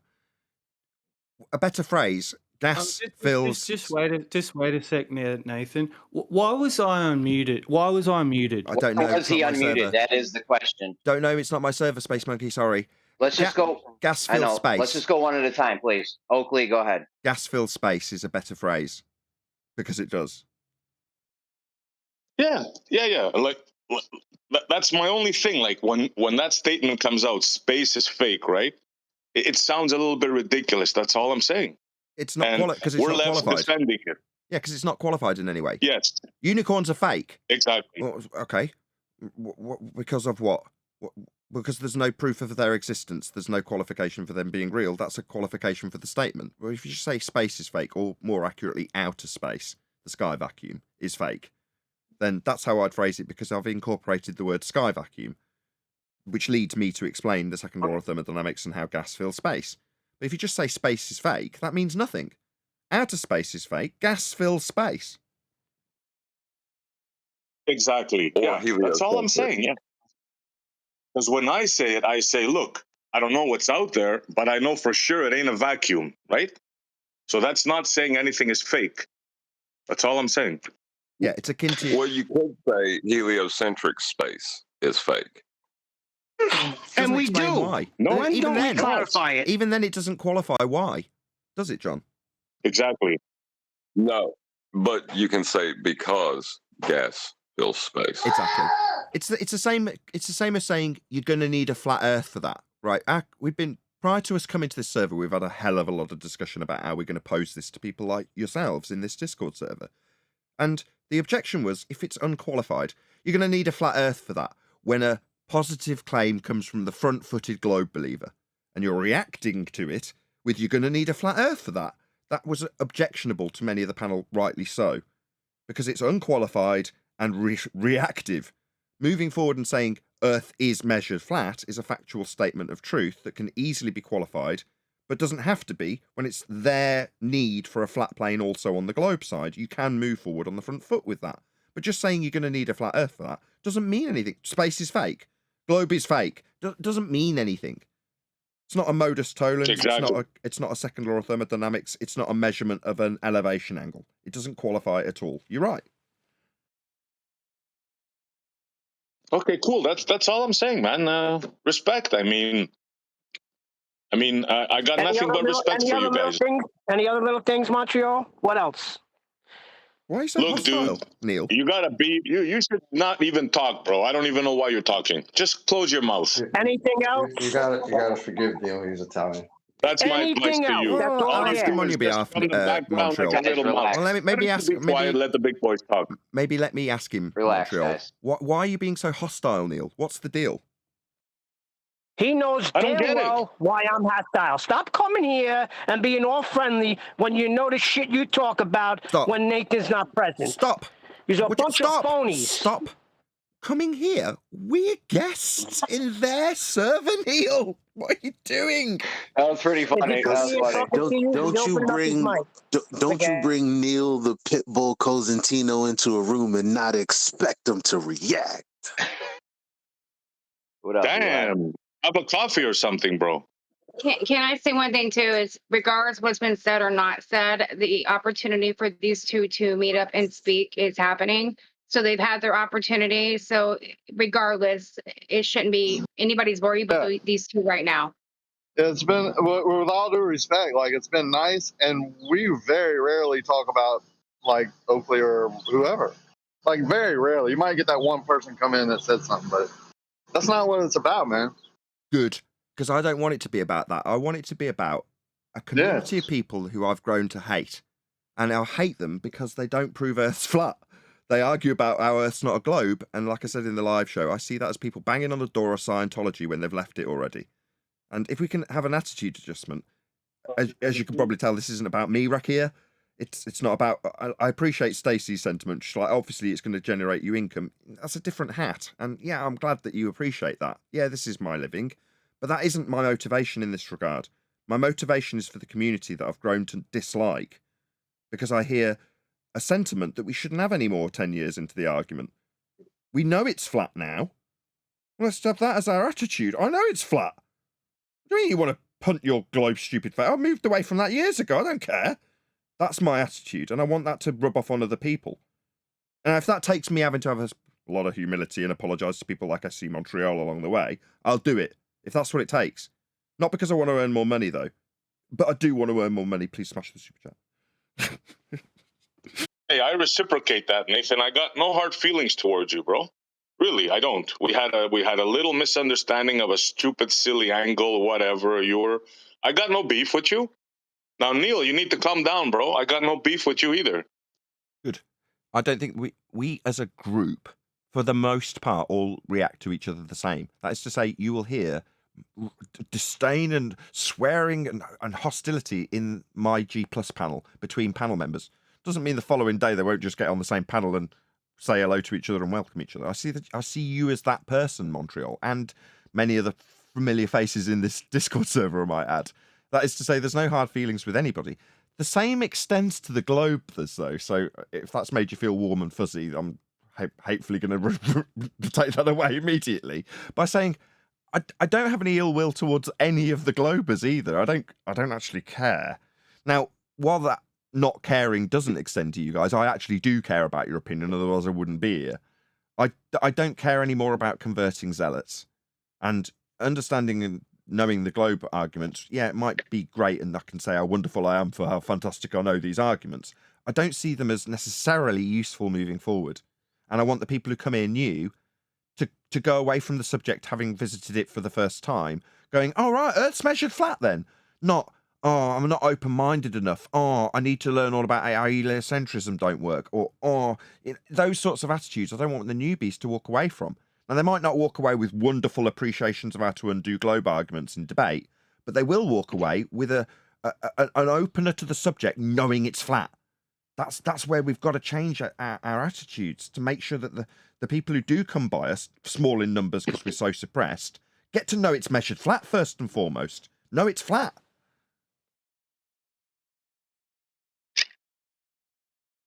But I've pissed off enough people to have to go and do a lot of apologising, SC Montreal, so you're the first. Bev will get one too. I've been pretty harsh to him. No worries, bro.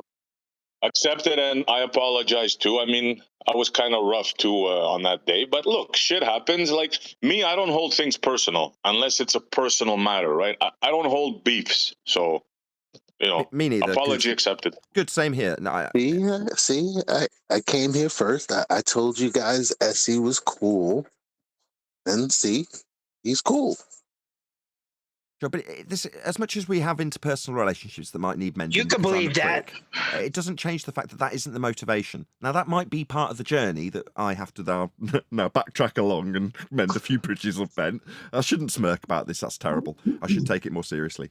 Yes, that's my own demon wanting to get back into the closet, if you will, when I smirk about these things. Right, I'm going to readjust my attitude immediately. You can probably hear me stuttering and stammering over my words, because I'm having to face the horrible behaviour that I've left in my wake, haven't I?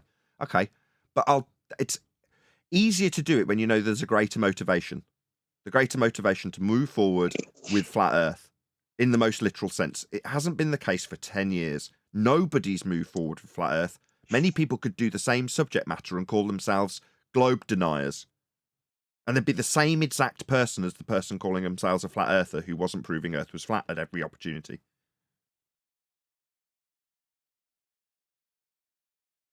Suddenly, I feel like singing Kumbaya. I don't know why. Because we've got something beyond the personal to focus us. Instead of the personal differences between us, in the case of our argument with just an angle, that's a personal difference that we've argued about between you and I. Like I say, we can move through to the next day and go, oh, so what? No beef. Who cares? But as a motivational subject matter to move forward with, it's hard to phrase this because it seems like the general, when I say flat Earth, is a specialist subject that we, as a group, can move forward with where we haven't before. We thought we were. Many of us, like myself, I'm first to confess to it, just believed we were on a flat Earth, and that led me to becoming a bit of a monster because I didn't truly have the confidence to sit back and relax in the assurance that I know I'm right because that's how it's measured. I didn't have that. So in my frustration at losing arguments that needed to be debated about, I would become more and more angry. I don't have that attitude anymore because it's measured flat and I can prove it. So let's suss one out. Let's suss one out right now.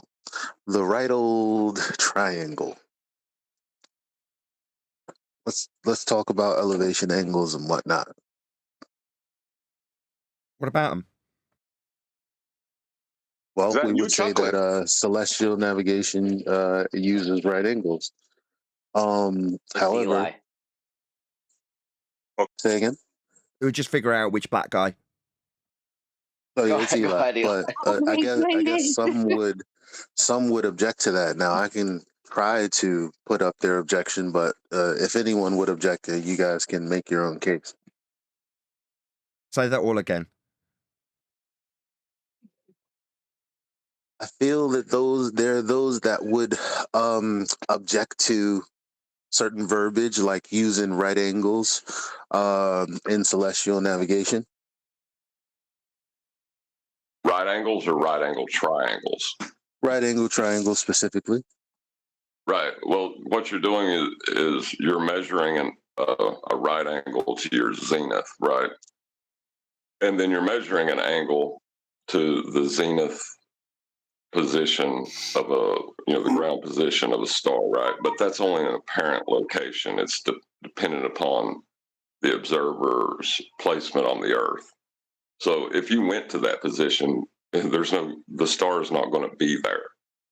You're only measuring that angle. But from that apparent position, there is an actual location that's directly below the ground, and that is your right angle triangle. You will form your circle of equal altitude. So there's a bit of confusion on that. Well, I have multiple issues with this. One of them is we can't make triangles to the sun, right? Because that doesn't work. Another one is I missed that. Just these one at a straight time. lines. Sorry, I want to get all these one at a time. We can't get a triangle to what? The sun. Remember, I was on your show one day and we went over this, making a triangle to the sun. You said we couldn't do it. Okay, yes It and just no. doesn't Let's work, just right? deal with that first. Yes, you can make a triangle if you take an elevation angle. Now, an elevation angle is a very special type of measurement. Number one, it proves Earth's flat. Let's just establish that first and foremost. You're measuring a flat baseline, and what John just described, the ground position, GP, is on the ground along that flat baseline. It's the ground. It's in the title ground position. So just so we all know that moving forward, the most important thing here is that we've just proved Earth's measured flat. So we're all clear about the example, so no one asks me for a bloody presentation on it. That was Earth being measured flat when we took the GP position of the star. If we're using the sun, you can do the same thing. You can establish your position based on the sun and get the time of day almanac, mark it when you'd measure the angle. That is a triangle still. That's what an elevation angle is. Anyway. So Yeah, when you but say my issue. I'm nearly there. I'm nearly Go there. ahead. I'm nearly there. I thought you were done. My bad. No, nearly. That is a triangle that you're measuring. The elevation angle that you measure to the sun is a triangle. However, that triangle with an elevation angle is not going to give you the height of the sun when you take two different measurements from two different locations, because it will give you two different angles, meaning it's at two different heights. Well, you're not measuring the height with an elevation angle. That's not what it's being used for. Hope that answers your question. If not, feel free to follow up. Yeah, but it doesn't measure a height. Hold on, Car, you're hot micing. It doesn't measure an angle. The things we know about this triangle that we've made to the sun, right? Because we made a triangle from the sun to the ground to another point on the ground. Right angle, right angles. No. To you. What's up? To you. From you Hold on, to the hold on, sun, he wasn't then down to the ground, then back to you. That's the triangle. But the Yeah, sun so is we got only an two apparent angles. location. Hold on, John. The Hold on, actual John. location. Just 1 second, John. What's your name? Who's talking in Discord? Jeremy. Jeremy, sorry. Go ahead. Jeremy. So you got two angles in a distance, right? No, you haven't got anything yet. You've just got an angle. A triangle. You, sun, ground below sun, flat earth that you've just proven. That's the triangle. So far, that's all you've got. Yeah, and we made another, but the straight line we made to the ground, not the sun, the one we made to the other point on the ground or the arrow wherever that line meets, that has another angle to it, right? Do we know? We don't know that angle. You're saying? You're measuring that angle. So you're on the ground or on a boat, and the sun is up above you, and you point a sextant at it to get its angle. Well, the angle starts from you. One line goes to the sun. One line goes on the flat earth that you've just proven is being measured flat. And then below the sun meets that line that you ran along the flat earth just proved was measured flat with a right angle below the sun. That's it. That's all you've done so far is measured that angle. And then if you're going to navigate with it, you're going to say to your guy who's got a watch, mark, and he'll write down the time at the moment you measure that angle. That's what you'll do. So you've got a good, they say chronometer, but a watch basically. You're going to note down the time accurately so you can look up the position at that specific time when you measured that specific angle. Make sense? Yeah. So we only got the one angle and the distance. Okay. Yeah. One line along the ground, one line to the sun. That's a triangle. The apparent position. And we don't know that. Not the actual. Yeah, the apparent position. We're not trying to get the height of it. I think the contention people actually had was saying the argument like, okay, from this single position, where I'm standing, when I take my elevation angle, the fact that I even can take it from this point proves the Earth is flat. When it's actually the extension of the horizontal baseline that would prove the Earth is flat. not the singular point, right? Because they can take the measurement from a single point, even though it's not technically flat. They use a tangent, quote unquote. And everyone knows that it's nonsense and it's just a concept, but the argument should specify that the actual evidence is the extension of the baseline, right? So that's the only Yeah, the actual argument contention the that I've even argument is heard. Hold on, that let me just the understand what argument Wits is is saying. Hold on, I just need to clarify what you mean. You're saying when you take the angle and first establish the baseline, it isn't that that's proving the flat Earth when you establish the baseline with, say, the horizon.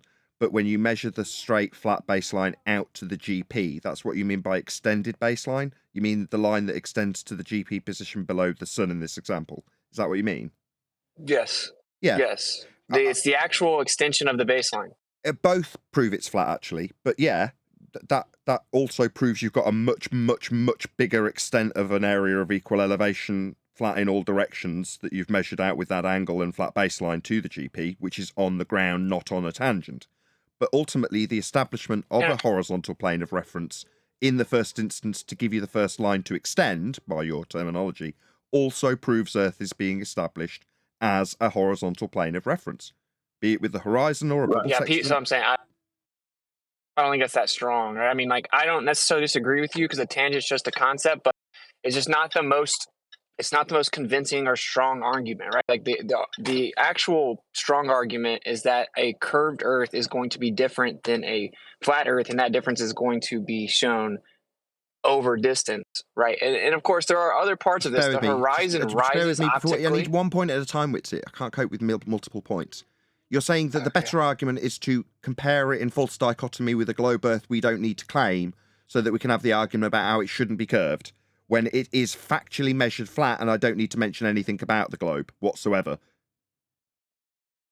No, what I'm saying is that you can technically, on a curved surface, measure from a singular point, right? So the fact that you take a measurement from a singular point isn't in itself proof the Earth is flat. It's the fact that where you are, that point extends out. Stop.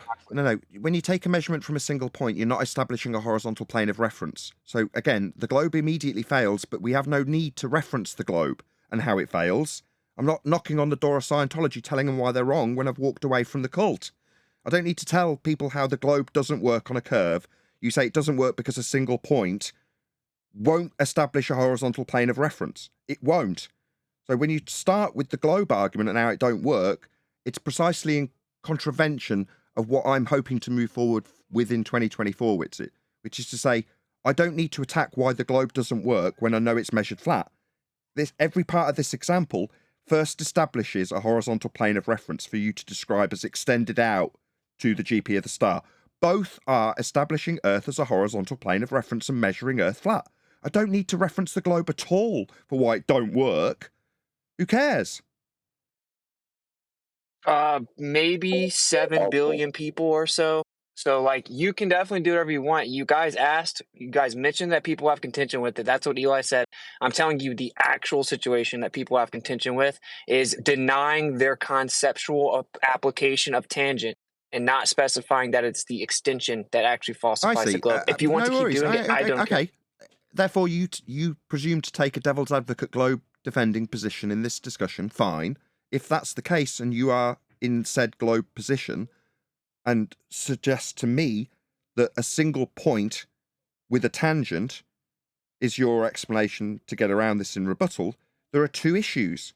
One, as I've already pointed out, the single point doesn't establish a horizontal plane of reference.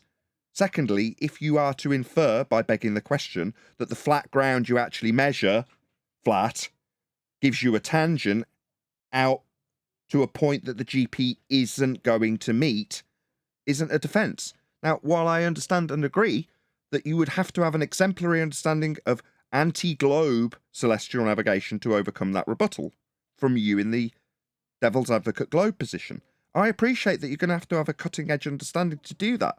But that doesn't change what I'm trying to put forward in 2024, that if you came here and the first argument you hear is how juxtapositions of globe versus non-positional on a flat plane when establishing a tangent doesn't work, number one, it's confusing, and number two, it doesn't leave the person who's a newbie leaving the discussion going, I know Earth's measured flat from that.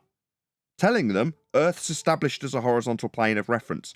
You establish it with the horizon, so you can draw out a line that's flat with an area of equal elevation, all flat, to a GP on the flat ground.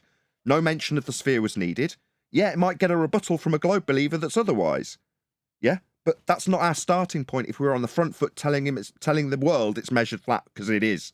I don't need to mention the globe for that. Okay. I'm just stating the fact that the actual contingent, the actual contingent. Hold on, John. Just let Witsit respond, and then we'll get John. Go ahead, Witsit. I'm just stating the fact that that's the actual contingent. If we want to get specific, even on a flat Earth, the horizon rises optically. So if I take a measurement from a single point and extend the horizontal baseline straight out, the horizon's actually going to be slightly above that, right? In reality. No, it isn't. So yes, I understand That's incorrect. Yeah, it absolutely is. So like what I'm saying is, and I agree with the argument. I agree with the fact that with you, or will you carry on indefinitely without an objection? It's hard to hear when people agree when they're talking through the middle of you, I guess. I would like to object. I'm saying, I would like to object. You said that is the case that the horizon rises. Well, if that was the case, we wouldn't have to account for dip, would we? What? Have you ever heard of dip correction?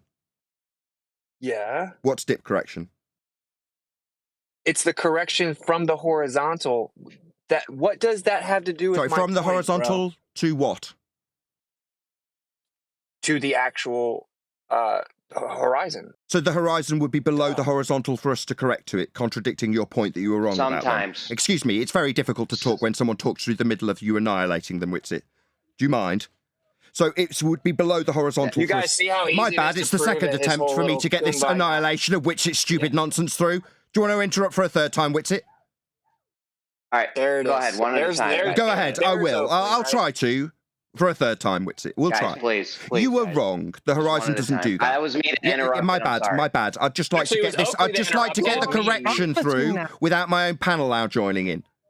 Witsit was just wrong, and I'd like to correct it without constant interruption from everybody else in this Discord server. Is it possible for me to correct how wrong Witsit was? He's just affirmed how wrong he was when he described the correction where the horizon is below the horizontal, the eye level that you established. I didn't say that.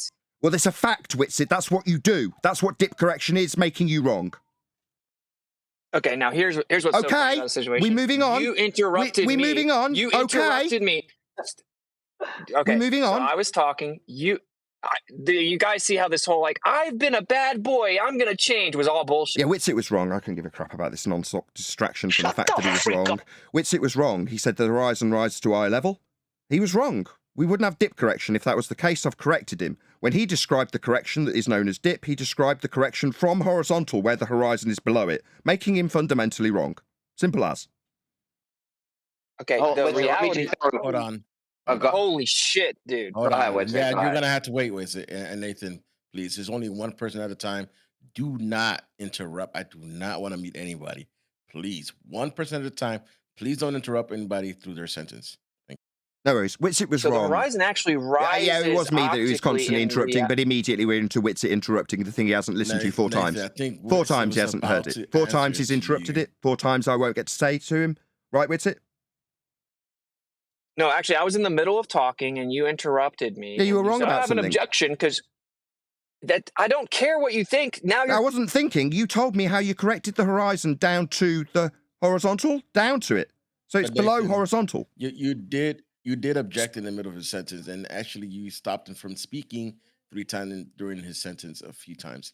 So, but he objected and was going to move to a secondary point like Nathan did. You guys are such little cocks. He's doing it again. Now he's going to add hummus, right? Yeah? Doesn't matter how many times I try and correct him on his incorrect assertion about the horizon rising with you, when there's a correction called dip that we must correct the horizon with. Witsit also detailed that dip correction from the horizontal. We heard your thing, Oakley. Let Witsit respond, please. We heard your thing. We know. He heard you. Let him respond. What's my thing? This is why he has to interrupt, because then he can straw man me, right? This is what he does on his show as well. You're not going to do it here. I fucking promise. So in reality, the horizon rises optically on a flat Earth. So if we take a position and draw a horizontal baseline out, in reality, the horizon will actually be rising above that position. That's what I actually said. But you had to interrupt me for no reason. So I even tried to say I agree with the actual argument in the sense that this real life application using horizontal baselines everywhere to make actual measurements used in real life is not possible on the globe. It shows we measure the earth flat. We use the earth flat.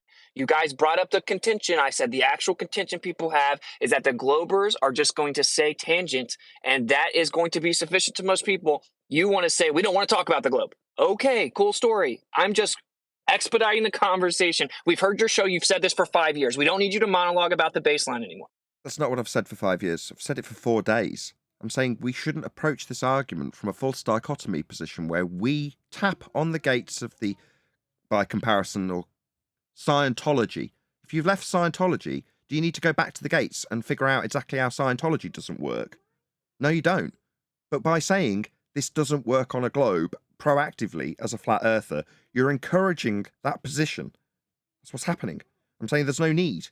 I'm not disagreeing that you may have a fundamentalist zealot disagree with you and tell you a tangent solves the problem, meaning you would require an exemplary understanding of how your single point on a ball that you've automatically assumed by begging the question, doesn't give you a horizontal plane of reference. Now, when you said that extension after establishing the horizontal plane of reference is what proves a flat earth, no. You can't, as you put it, establish a horizontal plane of reference with the ball, so why are we even talking about it, is my point. If it can't give you what you need to establish Earth as flat, that's established with the horizon that you've got a horizontal plane of reference when you correct for dip, meaning the horizon's above your eyes, because it's the ground level. That's what you're actually correcting to. That's what I said. Can I jump in? Oh, well, let me agree. Let me jump in real quick. Okay, let me jump in real quick, though. We have theodolite measurements from both sides with the horizon above horizontal, though. How do you do a dip correction for that? Wait, what? Horizon above the horizontal? What does that mean? We have theodolite measurements of the horizon above horizontal, yes. How do you correct the dip correction when that's going on? The horizon being the apparent position where the ground or sea meets the sky? Or are we talking about a topographical horizon? Water, always water. Multiple theodolite measurements of water above horizontal, yes. On lakes, on oceans. I don't know. I mean, show me. I don't know. This is the first I've heard this. Oh, wait, yeah, so the horizon angles up? The horizon angles up from the observer? In respect Hold on, to Rocky what? has got one. Hold on, Rocky, are you there? Too many people talking. I know, Rocky has got a measure. Rocky has got the measurement. Hold on, if he's here. Can you post it, Rocky, please? Okay. The horizon angles up from the observer? In respect to what?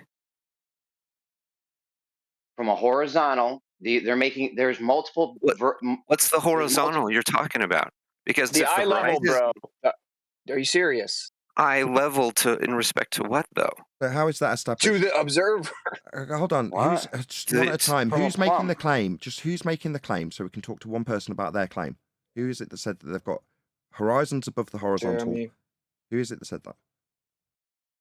My name's Jeremy. I don't have the pictures right now, but we have multiple pictures from George Hanichuk, Jesse Gordon, Kozlowski, and I believe Rocky did it himself. I'm not sure, but Rocky has one or two of the images of a theodolite measurements of the horizon above horizontal. Perfect. And the historical data that went along with it, do we have the how horizontal was established from the historical data that they provide? Sorry, what? Do we have the historical data for how they establish horizontal? From a plumb line, I'm guessing. Are they showing that? Theodolite. Are they showing that in the historical data? Is that shown? If their claim is this deviates from the horizontal, we're going to need to know how horizontal was established by them, won't we? Yeah, I'll try to scrounge it up for you next time. Like I said, I don't have them on hand, but it's been done so many times by the Globers and by our own. Like, that's tough for a Globe. It took a long time to squeeze that out of the Globers, honestly, because that's not something they really want to admit, is that the horizon can sometimes be above eye level because of some kind of optical effect that's happening, obviously. I mean, Sure. Well, but it's the horizon- anomalous. The horizon moves. That's the bottom line. I mean, this doesn't necessarily concern me too much because we can demonstrate that the horizon moves all over the place. So it's not Right, but that's kind of shocking. our point. Like you said, extend it out to the horizon. It's like, well, the horizon itself, if you depend it simply upon like optically looking at the horizon, it constantly moves all over the place. But the real life application of the mathematical extension, it actually working, yes, that only works on a flat Earth. It's distinctly different from a curved surface. So, in my opinion, saying like out to the horizon, well, the horizon moves, right? So it's not like you just go out there and look at the horizon and then you know the Earth's flat because of your baseline. That the horizon's not going to meet your baseline. Okay. Can I just put something to you? Do you know what? I think it's called volcanology. You ever heard of volcanology? What is it? No. Like study of volcanoes. Makes sense. Okay. Well, let's say for the sake of argument, right, there's a few misconceptions about how volcanoes work. And I start detailing to you in really clear detail something that proves my example for how volcanoes do actually work. And then at the end of my statement, I say, and that definitely proves that there aren't any thetans in there. Would you say that that's necessary? No. So why tell me why have you just strapped on the end of your statement that how that doesn't work on a globe, knocking on the door of Scientology again? Okay, you don't have to say it that way, my brother. Do what you want to do. Right, that's what I'm trying to get I'm pointing out that you brought up the horizon. I don't think that it has to be more specific than that. The horizon is just an optical location. It moves around. You don't just take your measurement to the horizon. The horizon do we moves. not? What's the horizon practically used for then? You can use it, but it's not going to be directly horizontal from your position because it's optical. Precisely and what it moves. is. That's exactly what it is. What are you talking about? That's what it is. The horizon moves, bro. So what do we It use goes it up and for? down. Just give me, rather than these assertions, I've asked you twice. What's the practical application for the horizon? Can you give me one? Do you know? I don't think you can use it as a physical location because it's optical. So when we point a sextant at it, we're not establishing a horizontal plane of reference to extend out to a GP. You don't realise that's the practical application for this horizontal tool we use. You don't realise that, even though you've made it yourself as an example. You don't think it's useful for proving Earth's measured flat, even though you've already used it and extended that baseline to make a bigger area flat. You don't think it's useful as a tool in practical application when it absolutely is practically applied. You point a sextant at it and establish a horizontal plane of reference with dip correction. It is a practically used tool. It is unequivocally horizontal, but yet you seem to want to disagree with that, Witsit. That's very, very objectionable. Seems very, very shilly. It's almost like you're shilling for a globe while you interrupt me. It's like you desperately want to introduce the Scientology subject back to the people who've left Scientology, and then disagree with fundamental aspects of tools like the horizon with constant interruption that is absolutely practically applied to establish Earth as a measured, flat reference plane. That's what it's practically applied with, Witsit. Again, for the second time. It's like you don't understand. When I ask you, I haven't finished. Your monologue. I haven't finished. Your monologue. That's why I haven't finished. Don't tell me I'm monologuing, prick. Is this a leadership battle? I haven't finished. No. Oakley just thinks he runs. Yeah, here we go. Ad homs. Yeah, Witsit's wrong for the second time. He's telling me that we can't use the horizon with a practical application. I asked him directly, what's the practical application for the horizon? I don't know if it has one, was the answer. He's just wrong for the second time. Now it's constant ad homs and constant chanting through me while I try and iterate my point, and here it is again, another interruption. No, you're just wrong for the second time, Witsit. Okay, so I know that you're used to being in your little echo chamber where you get to... More ad homs. Witsit was wrong. Horizontal plane of reference established with the horizon. It is most definitely used with the tool known as a sextant to establish Earth as a measured, flat plane. And now we're into a string of ad homs from Witsit. Non-stop ad homs won't get around the fact you're wrong. Doesn't matter what you do to interrupt me. I will just get my point across. Oakley, we already heard you. He's wrong. We know your point. Practical application. Let him go. Please, just stick to the point, Witsit, please.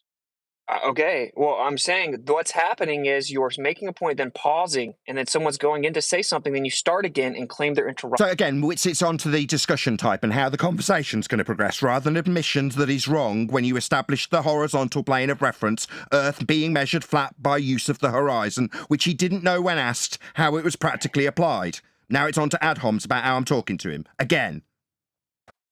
Okay, so I do know how it's applied, right? But the point I'm making, which is just so incredibly obvious, is if I extend a horizontal baseline out to the horizon with the sextant, and then I go back the next day, the horizon's not going to be in the same place. In fact, if I sit there with my sextant over the course of the day, the horizon's going to go up and down. Okay, because it's optical. Is this a fact? Yes or no?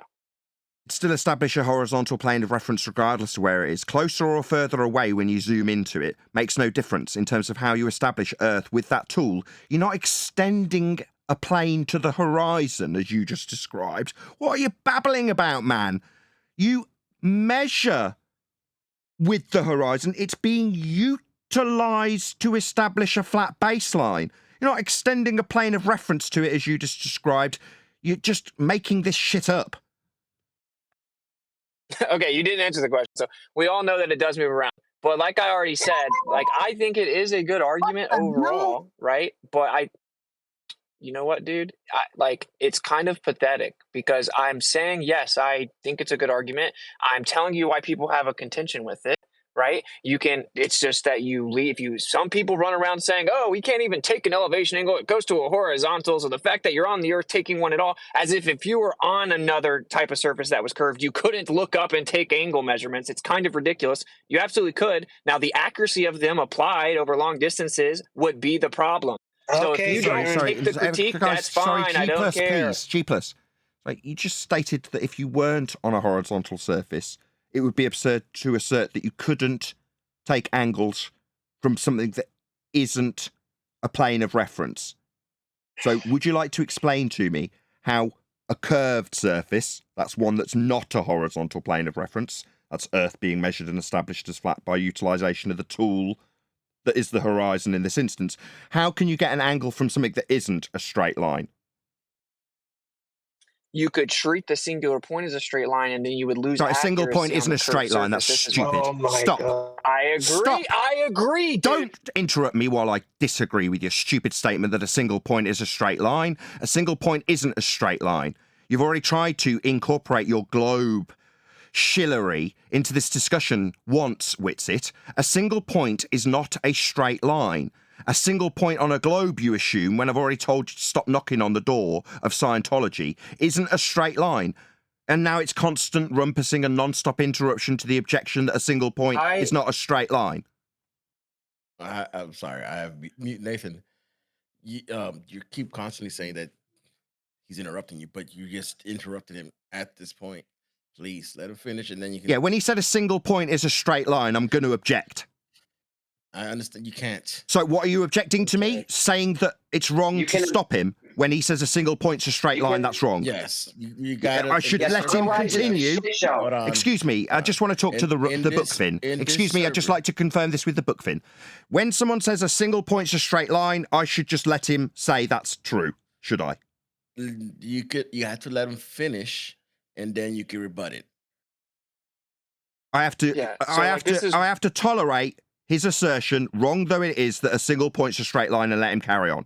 No. Yes, because no. No. Because go ahead, Whitsit. No. Hold on. I temp muted you, Oakley. I'll unmute you when Wits is done. You're constantly interrupting. Just let him finish, and you next. Leave this fucking place. This is why the interruptions are so bad, because now it's I didn't get to present my point, which is actually that, of course, that's not true. So now he gets to act like I'm making the positive claim that a point is a line. I literally just went viral on X, destroying a glober saying that. Okay, I obviously don't believe that. My point is pretty cringe. You don't need to mention that. No, my point is that I just made the whole argument he's claiming I'm making the argument against. Try to keep up. Okay, so I obviously don't think that. So his little monologue about how I claim a point is a line is a lie. That's why he has to be able to interrupt, to lie, and strawman me. What I'm actually saying is most people would say it's kind of asinine to claim that if the Earth was curving, you couldn't make any measurements at all. That's retarded. You absolutely could. They just wouldn't be accurate. And when you apply them over long distances and at different locations, you wouldn't have any accuracy. The actual argument is the long distance application, not that you couldn't take a sextant out if the Earth was a ball, because that makes us look retarded. That's the actual contention. For fuck's sake, Neil. Hey, fuck you, Owen. He's monologuing too. Neil, shut up. Neil, shut up. Neil, shut up. Neil, shut up, or I will eject you. Finally, he left because I can stop the constant interruptions. Yeah. Go ahead, Nathan. The rebuttal I received was from Witsit when he told me that they could argue for a single point as a line. Not true. And when it was asinine to bring up that point in contention, which Witsit did, I'm being told that I'm strawmanning him with his own point he raised. I objected to the fact that Witsit is juxtaposing how it doesn't work on a globe and then explaining the justification is that you can get an angle from a non-flat surface when you take a single point. And when I object, that's not my argument, it's the globe argument. And then someone on this panel pointed out how asinine that was to Witsit while I was on mute. Yeah, that's why I objected. It is asinine and isn't a reason to incorporate a globe argument that we're trying to walk away from. And I'm trying to point out to everybody here that Witsit's approach of incorporating an asinine claim that a line will give you, a single point will give you a line, which is what they rebut you with, is absolutely asinine and unnecessary when it is factually just measured flat with a tool called the horizon, which is utilised to establish a horizontal plane of reference. Furthermore, when I asked Witsit what the horizon would be utilised for, he answered he did not know, and is now telling me how he goes around with this argument and I'm strawmanning him with the very claim he brought up that I objected to him using. So, yeah, I object to you constantly bringing up the globe juxtaposition, Witsit. There's no need to keep rapping on that door of Scientology with your juxtaposition of how it don't work on a globe. When it's factually measured flat, the tool that's being used to establish the plane is the horizon. You describe how that won't be good enough. Yes, it will. It's a fact. It did establish a horizontal plane of reference. Then we've got another rebuttal from Witsit. Well, the horizon moves. Yeah, that's true. Does it mean it won't be used to establish a horizontal plane of reference with a sextant every single time a sextant's used? No, it still absolutely is usable and is used to establish Earth as a horizontal plane of reference. That's what the horizon's used for. Even when it moves, it's still horizontal. It's still the point where the ground, the surface level, meets the sky. And it can still be used with a dip correction to establish that fact that Earth is measured flat.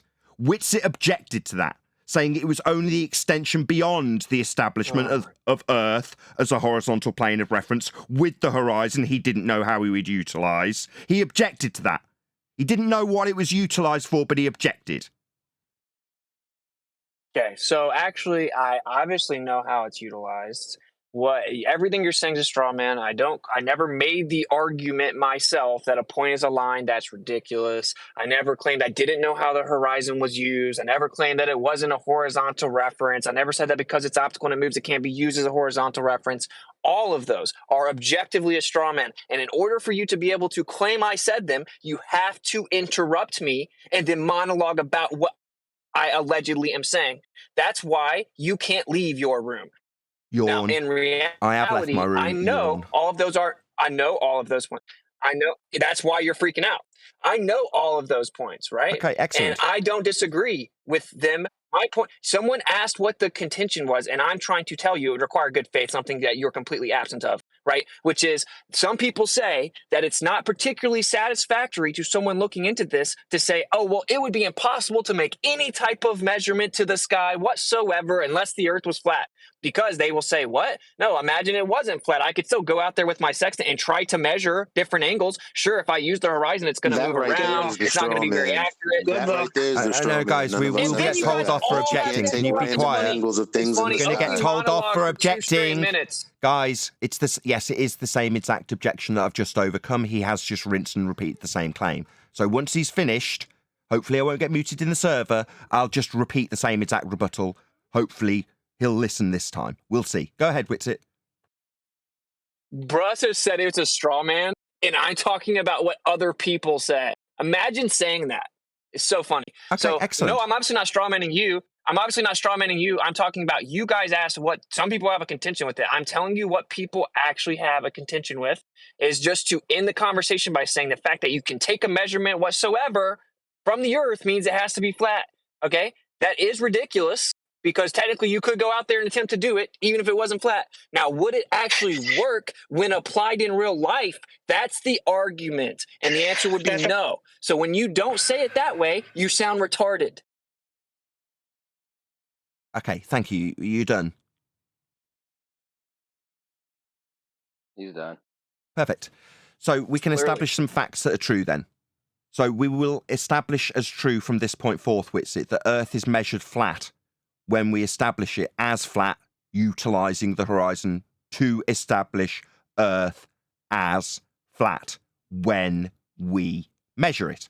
You understand and appreciate that first and foremost. Yeah, of course. Excellent. So when asked in future what we will utilise the horizon for, you'll reply that we measure Earth flat with it. Yeah, sure. Excellent. Not just the extension beyond that establishment of Earth as flat. That's good. Progress. No, it's not that it's progress. I've known the argument the whole time. You guys came in here acting like you wanted the contention. I told you what it actually is.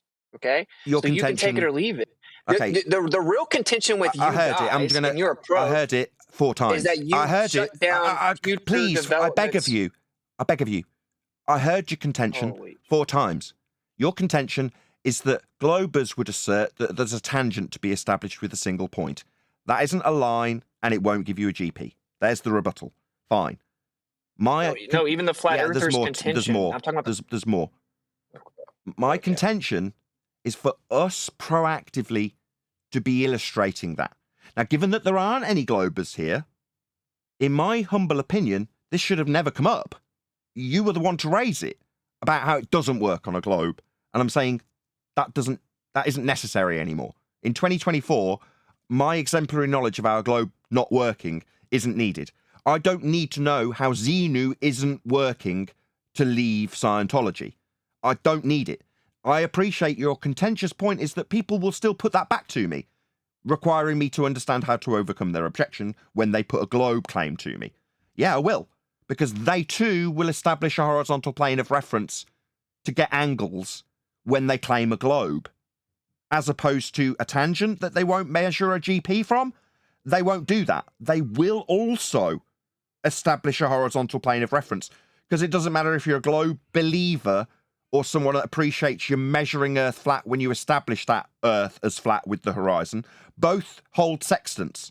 So both know Earth's established as flat, a plane of reference, when they point their sextant at the horizon, be them a globe believer or not. So it seems surplus to requirements to juxtapose the two arguments anymore. Let's go through this. Oh, go ahead. What's it? Yeah, you notice how we give you plenty of space, bro. That's the point here. Like, give people space. I understand your point. It's an interesting point, but this would be the counter to your new approach in 2024. It would be, well, everyone was told a specific thing from the time they were 5 years old, right? Actually, even younger than that. So everyone thinks the Earth is a specific thing, and that's a tilted, wobbling, spinning globe, okay? So that's what everyone thinks the Earth is. So we're trying to show them that's not what the Earth is, right? So in order to detach from a belief, you have to actually understand the belief first. These people don't actually even understand their belief. Neil, So if you interrupt him one more time, you. I'm going to remove you, Neil. That's your last warning. I'm just saying there is an argument to be had that these people believe something but don't understand it, and that the first step would be making sure they even understand what they think they believe, right? Before you can show them that it's incorrect. You may disagree, and that's fine. Everyone has their own approach, man. Okay. So my analogy with Scientology completely flown under the radar. Fine. I'll just reiterate it again. So I am a Scientologist learning about Xenu and learning about thetans in volcanoes. Okay. Someone comes along and points out how it's wrong, but also suggests that the way out of this cult is to familiarize myself more with the Scientology belief, because that is precisely what you have just suggested, Witsit. Well, no, to make the analogy, last thing, Jeremy, just to make the analogy applicable, everyone in the world would have to have the default position that Scientology is true. And then you're going to find out it's not true. I agree you don't have to learn more about Scientology to know it's not true. That's correct. But when you go into the world and your loved ones and your family and your friends and everyone you talk to thinks Scientology is true, and they're like, I can't believe you don't believe in Scientology, and then they find out you don't even understand the basics of it, they're going to be like, of course you can't. Of course you don't know Scientology is true. You don't even know what it is. So it's going to drastically hurt their ability to show other people the truth, okay? I see. So you can, some of us want to actually wake people up. Some of us think it's like a game or whatever. To each their own, man. I see. So your Let's comparison... walk through this sextant thing. Go ahead. Oh, go ahead, Oakley. Go ahead. No. If you feel free, we go ahead. Well, I'd like to walk through this sextant thing. There's a guy on a globe. There's a guy on flat Earth. They both got sextants in their hands. They're in the middle of the ocean. Right? Step one. That'd be step one, right? Yeah. What do both of the guys do next? Establish a horizontal plane of reference with the horizon if it's a Mariner sextant, or establish a horizontal plane of reference if it's a bubble sextant with the bubble. Establish that Earth is flat and reference that flat plane. That's the starting point for both globe believers and flat earthers. Both of them have to do that. Hold on, they're looking out through a sextant. They're looking out through a sextant. They're looking at the horizon. They're both looking at the horizon. Right? Yes. Okay, they're both looking at the horizon. So there's a horizon on flat Earth. There's a horizon on the globe. So nothing's different so far. Yeah, right? no. Same thing. No. There is something different because you've just said What's there's a different? horizon on a globe. No, you see, the horizon on a globe is below surface level and won't establish a horizontal plane of reference. So no, if you believe that you're a globe and pointing your sextant at a globe horizon, that won't establish a horizontal plane of reference. Both parties have to establish Earth as flat first, and to assert that you're looking at a globe horizon won't give you that. Okay, so what's happening? I'm just trying to figure out what's happening different on this step of the process between the flat and the globe. They both have a sextant. They're both looking at the horizon. What's the difference in them? Nothing. This is why moving forward into 2024, we need to have the dogged assurance of this fact. Both, I'll say it again for a third time, both establish a horizontal plane of reference to use that tool. Both will be measuring an angle, won't they? Okay, so they make a horizontal, so they're not looking at the horizon because the horizon's not horizontal. That's why the dip correction. No. You told me they were looking at. No, they'll both be looking at the horizon. Who's playing a guitar? On, somebody's got some wild background noise. Somebody's playing a guitar. Let me sort it out. Who's doing that? I don't know. We're gonna figure it out together. Yeah, but remove me, right? Neil, you are constantly giving your colour commentary through the top of Witsit while they're muting me in the server because of you. Okay? Okay, so do you want to keep doing that? Oakley, there's two guys. One's on a globe. One's on flat Earth. Got that. Are they sighting the horizon or are they making a horizontal? They're sighting the horizon to establish horizontal. But the horizon is not horizontal, though. That's why the dip correction. Yes, when you look out horizontal, the horizon. Yes, it is horizontal. Why are they making a dip correction? Because it represents the point of the ground, which is below you. You don't have to do dip correction if you're in the sea and your eyes are at the surface level. You're correcting to the surface level. The horizon represents where the surface appears to meet the sky in the distance. Well, if the surface is below you, you've got to correct for the fact that that flat surface that you're establishing with the horizon is at surface level. But what you're looking at in the form of the horizon is the ground level that's below you disappearing into the distance. Well, you've got to correct for the fact that you're not on the surface hold on a second. if you're above the surface. Sorry, it's just the end of the answer to your question. My bad. No, go ahead. Finish it up. I did. I want to go next. I was in the middle of answering you. You're correcting to the surface level. You're above it if you're looking at the horizon on the deck of a ship. So dip correction puts your eyes back on the surface level. Why are you doing that? To establish a horizontal level plane of reference with the horizon that you are slightly above when you make a dip correction. Okay, so this sextant has crosshairs on it? Your point to this stage is, are globers and flat earthers doing anything different? That's your question, right? Yeah, no, is there crosshairs on the sextant? That's the question. To look through at the sextant and see where the horizon is. Yeah, why? Okay, so there's crosshair. Now, when we look out, we're aiming the crosshair flat with the horizon, right? Is that what's happening? Yeah. Okay, but that's not always horizontal. It may be sometimes, but like you said, the horizon's moving. Wait so a minute. Is that not what's always happening? horizontal. You have a horizon mirror, and you're looking at the horizon, and you're bringing whatever you're sighting down to the But he's horizon. not at that stage yet, Eli. He's still at the stage where he's saying the horizon Jeremy. is not horizontal like Witsit did. Yeah, Jeremy, how is the horizon not horizontal? It is. He's just wrong. No, the horizon's horizontal.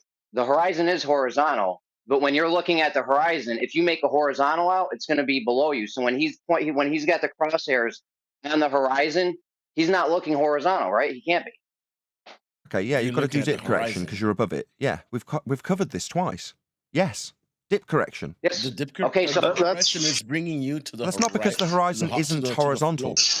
That's not because it isn't horizontal. It's because you're above. No, the point is you don't need it. You make a horizontal with the tool that makes a horizontal, not the horizon. The horizon can be above the horizontal or below it. But that's what you're pointing. That's the whole point. Sorry, Rakia, that's what You you're don't pointing. have to point this.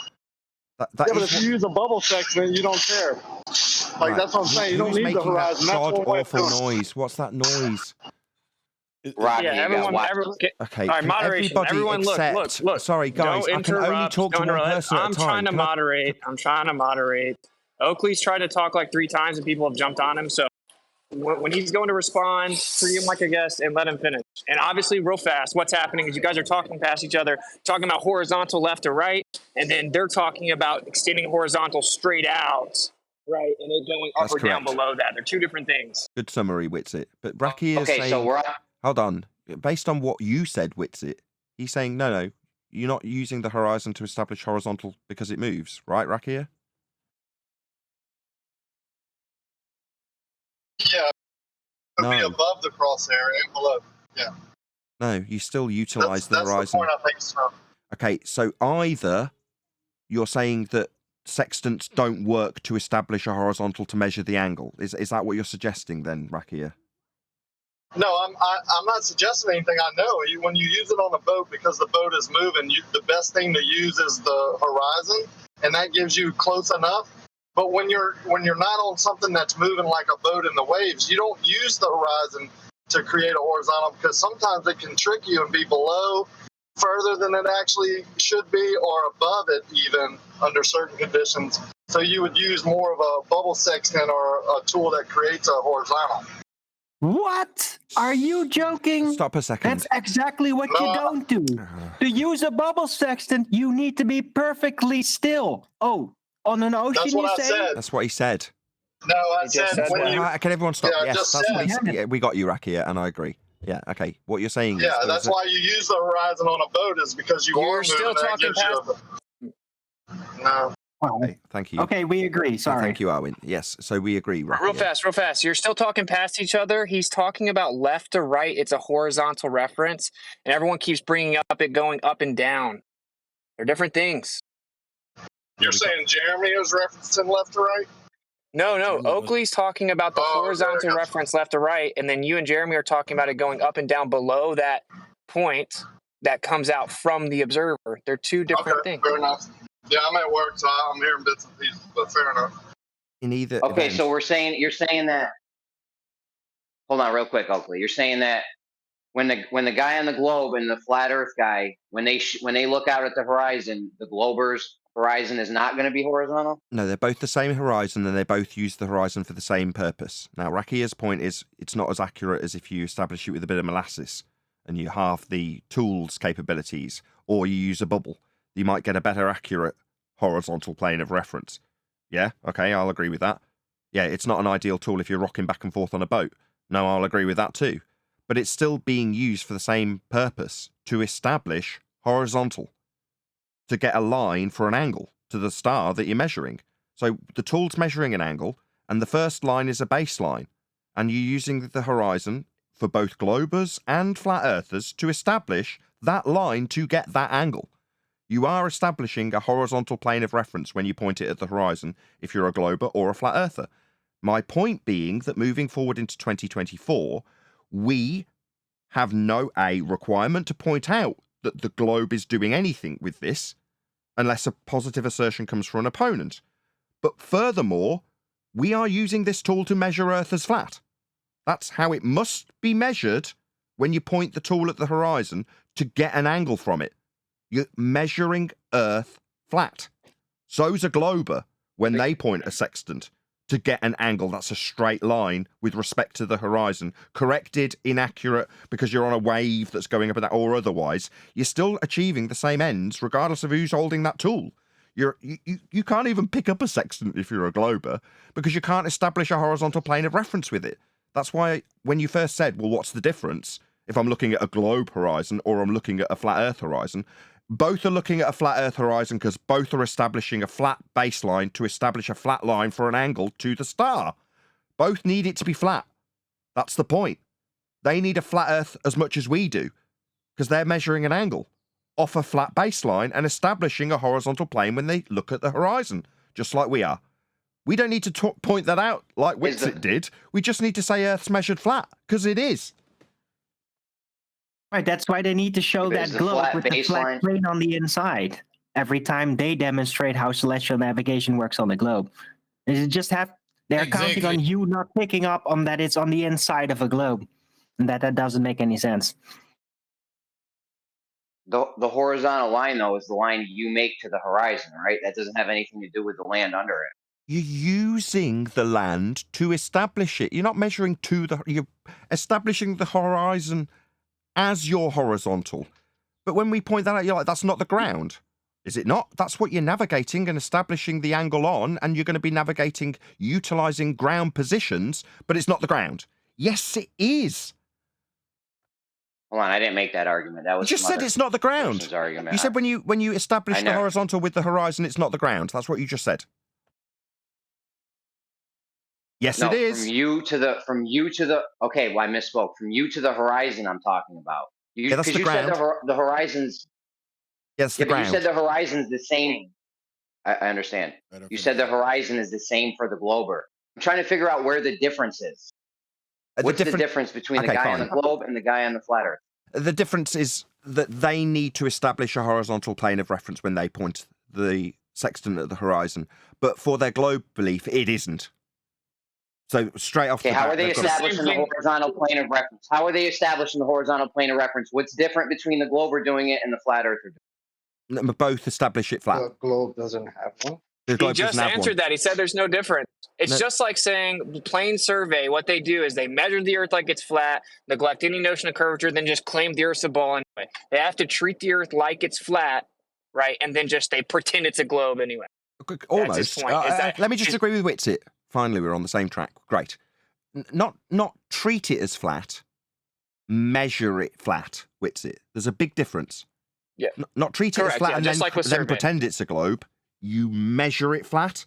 Both us and the globe do. This is why this guy, I'm more than content to go around in the circle forever with this guy, because he's like, I don't get it. Where's the difference? Well, they don't have a horizon that will establish Earth as flat, but they still have to establish Earth as flat to measure an angle from it. So both have a flat plane requirement. They're immediately failing because their horizon isn't the horizon that gives them a flat plane. Yeah, exactly. Like to measure from, the horizontal reference point is horizontal, right? And they have to actually measure a flat Earth and then claim it's a globe. Perfect. And this is where, of course, they'll just say it's real big or whatever. But perfect. It's a subtle change that you've undergone, and suddenly I'm not annoyed at you, Witsit. Absolutely spot on, Witsit. Yes.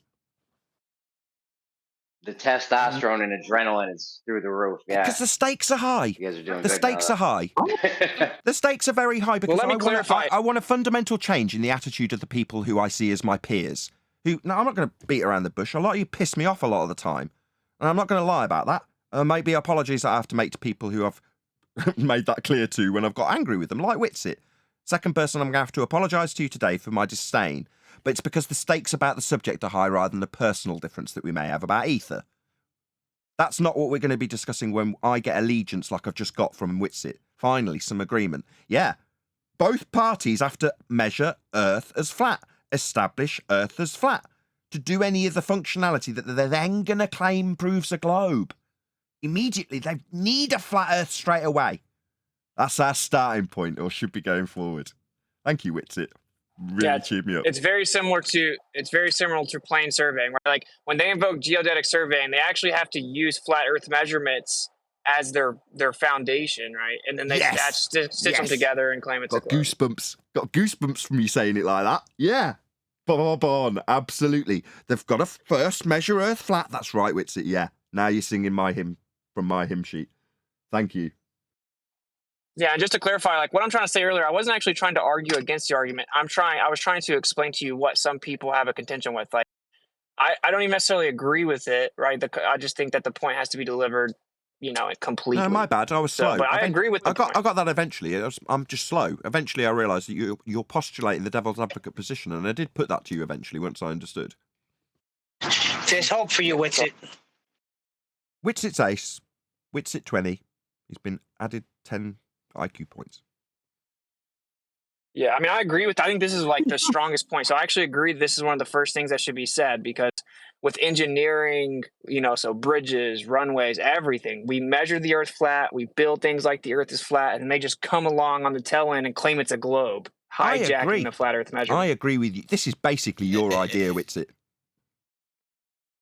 Exactly. By the way, I had this conversation yesterday where Glober has brought forward the London Underground, which is, by his claims, proving Earth's curvature, right?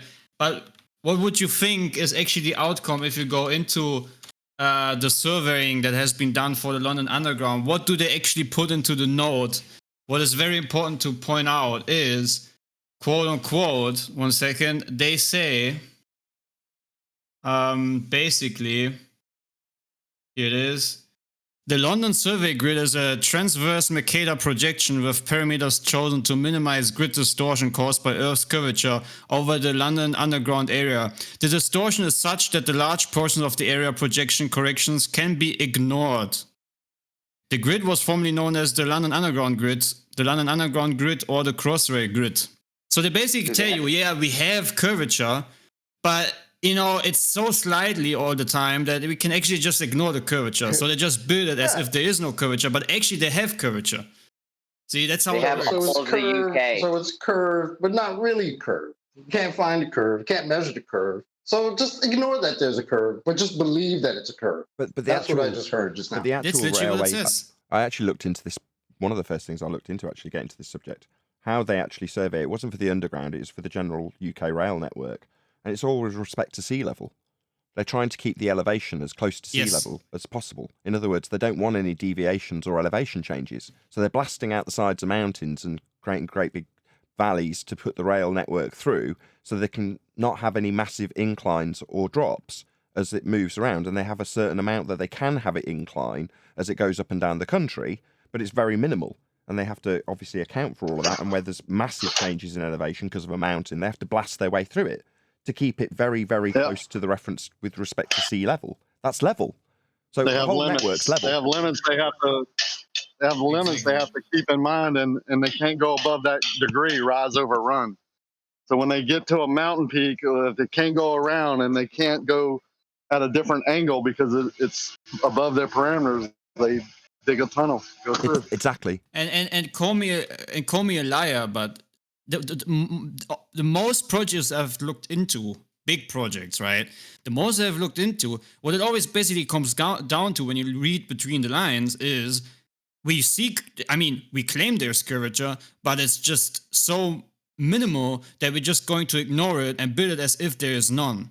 Okay, this is what all the projects I've looked into, it always comes down to. Yeah, there is curvature, but actually it's, so unimportant that we're just gonna treat it as if it's flat. Same people that fought us on pilots for years and years and years. Now we have actual Glover pilots in here for all those years. One of them just got their license, and who said the entire time while training and going through school, they didn't talk about Earth curve or Coriolis. They trained as it was flat and stationary. Shout out to Left Line. The official manuals say that you just treat the Earth as if it's flat for up to 100 square miles. Of course, in reality, everything that goes beyond that, they're just piecing together smaller portions underneath, 100 square miles anyway. So, I mean, it's just like, that's like the mainstream position. Right, and exactly, that's where I seek allegiance rather than a combative approach to our globe earth believing or anti-flat earth counterparts.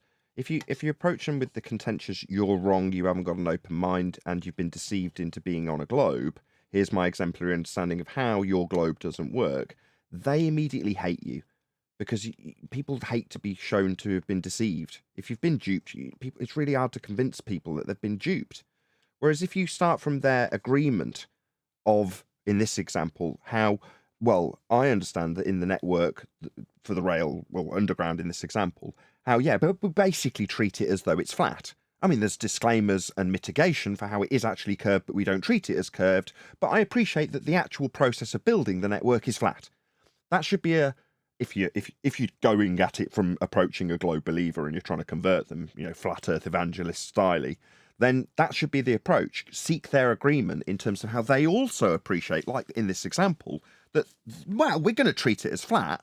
So you go, okay, so we both understand that Earth's going to be built on flat in this example. Great, we agree.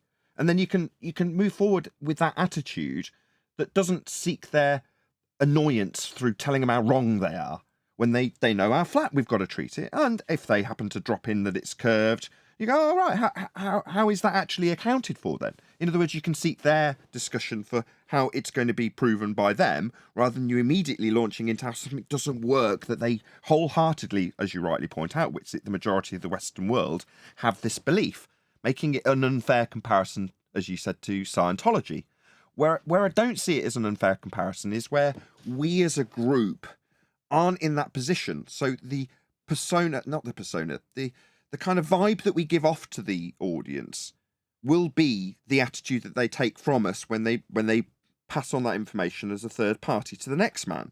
Well, if we are internally always discussing about how the globe doesn't work, then that's what people take away from it, and that's how it's been going on for the last 10 years, to the point where the last Dave Weiss video he did with the Flattoberfest, it may be down to editing, but the majority of what's been put in by the videographer is Dave telling him how wrong he is and how lack of open-minded he is and how the globe doesn't work. And this is how the globe says it should work, but it doesn't. And this is how the globe says it should be travelling through the sky, but isn't. And it's all about how wrong the opponent is. It's like, it would be a subtle enough change to start with the position that it's flat, if you're a flat earth evangelist antagonizing a globe believer, and then just take their example in this, for the sextant, it's like, you need a flat plane too. You're going to establish a plane of reference to get an angle from too. We all understand how this rail network's built flat too. We understand that the difference in elevation for the rail network itself across the whole of the country has to be flat too. You understand that the Earth's going to be surveyed in this 100-mile square area flat. We all appreciate that. We've got lots of agreement from our globe believers so that they can easier go, I knew it was flat all along. It's more than just this railway system, though. I understand that's planar, but if you look into the OSGB, the British National Grid, they have all of Britain laid out in a grid. It's a planar thing. You can look it up on Wiki. They admit it's planar. It's separate from longitude, latitude. The whole thing's planar. Holy shit, Nathan Oakley. How much you guys pay this guy to come in here? Thanks a bunch. Who was that? You got me blocked, Nathan Oakley. Take me off the block list on your fucking Discord, bro. No swearing. It's a Who's Glover. that? Who's that? Hello. Stop swearing. You got Rob. me It's a blocked Glover. too. Sorry. Who is it? I am the ghost. I am the ghost of globalist past. It's Rob Noxious. Obnoxious. Is that you? Yeah, everybody knows me, brother. You're probably blocked because you're like notoriously a troll. Is that right? Rob Noxious did prove that the Earth does, it isn't spinning and it's flat. He did it in his garage. Hey, Rob Noxious, show him that video, your garage video. You proved it. Thanks, buddy. Thanks a lot. What did he I prove? know. Don't show us the video. Don't show us the video. Problem. No problem. I prove a lot of things. I got shit to do right now. I just was listening. Good thing, Nathan Oakley. Good to hear from you, brother. You too. What? I didn't catch what you proved though. Oh, I prove all kinds of shit daily. I got things to do right now, though. We'll see more of each other. I'm sure we will. That sounded like a threat. We'll see more of each other, I assure you. Got that glow proof? Intellectual threat. Yeah. I will be seeing That wasn't you. creepy at all.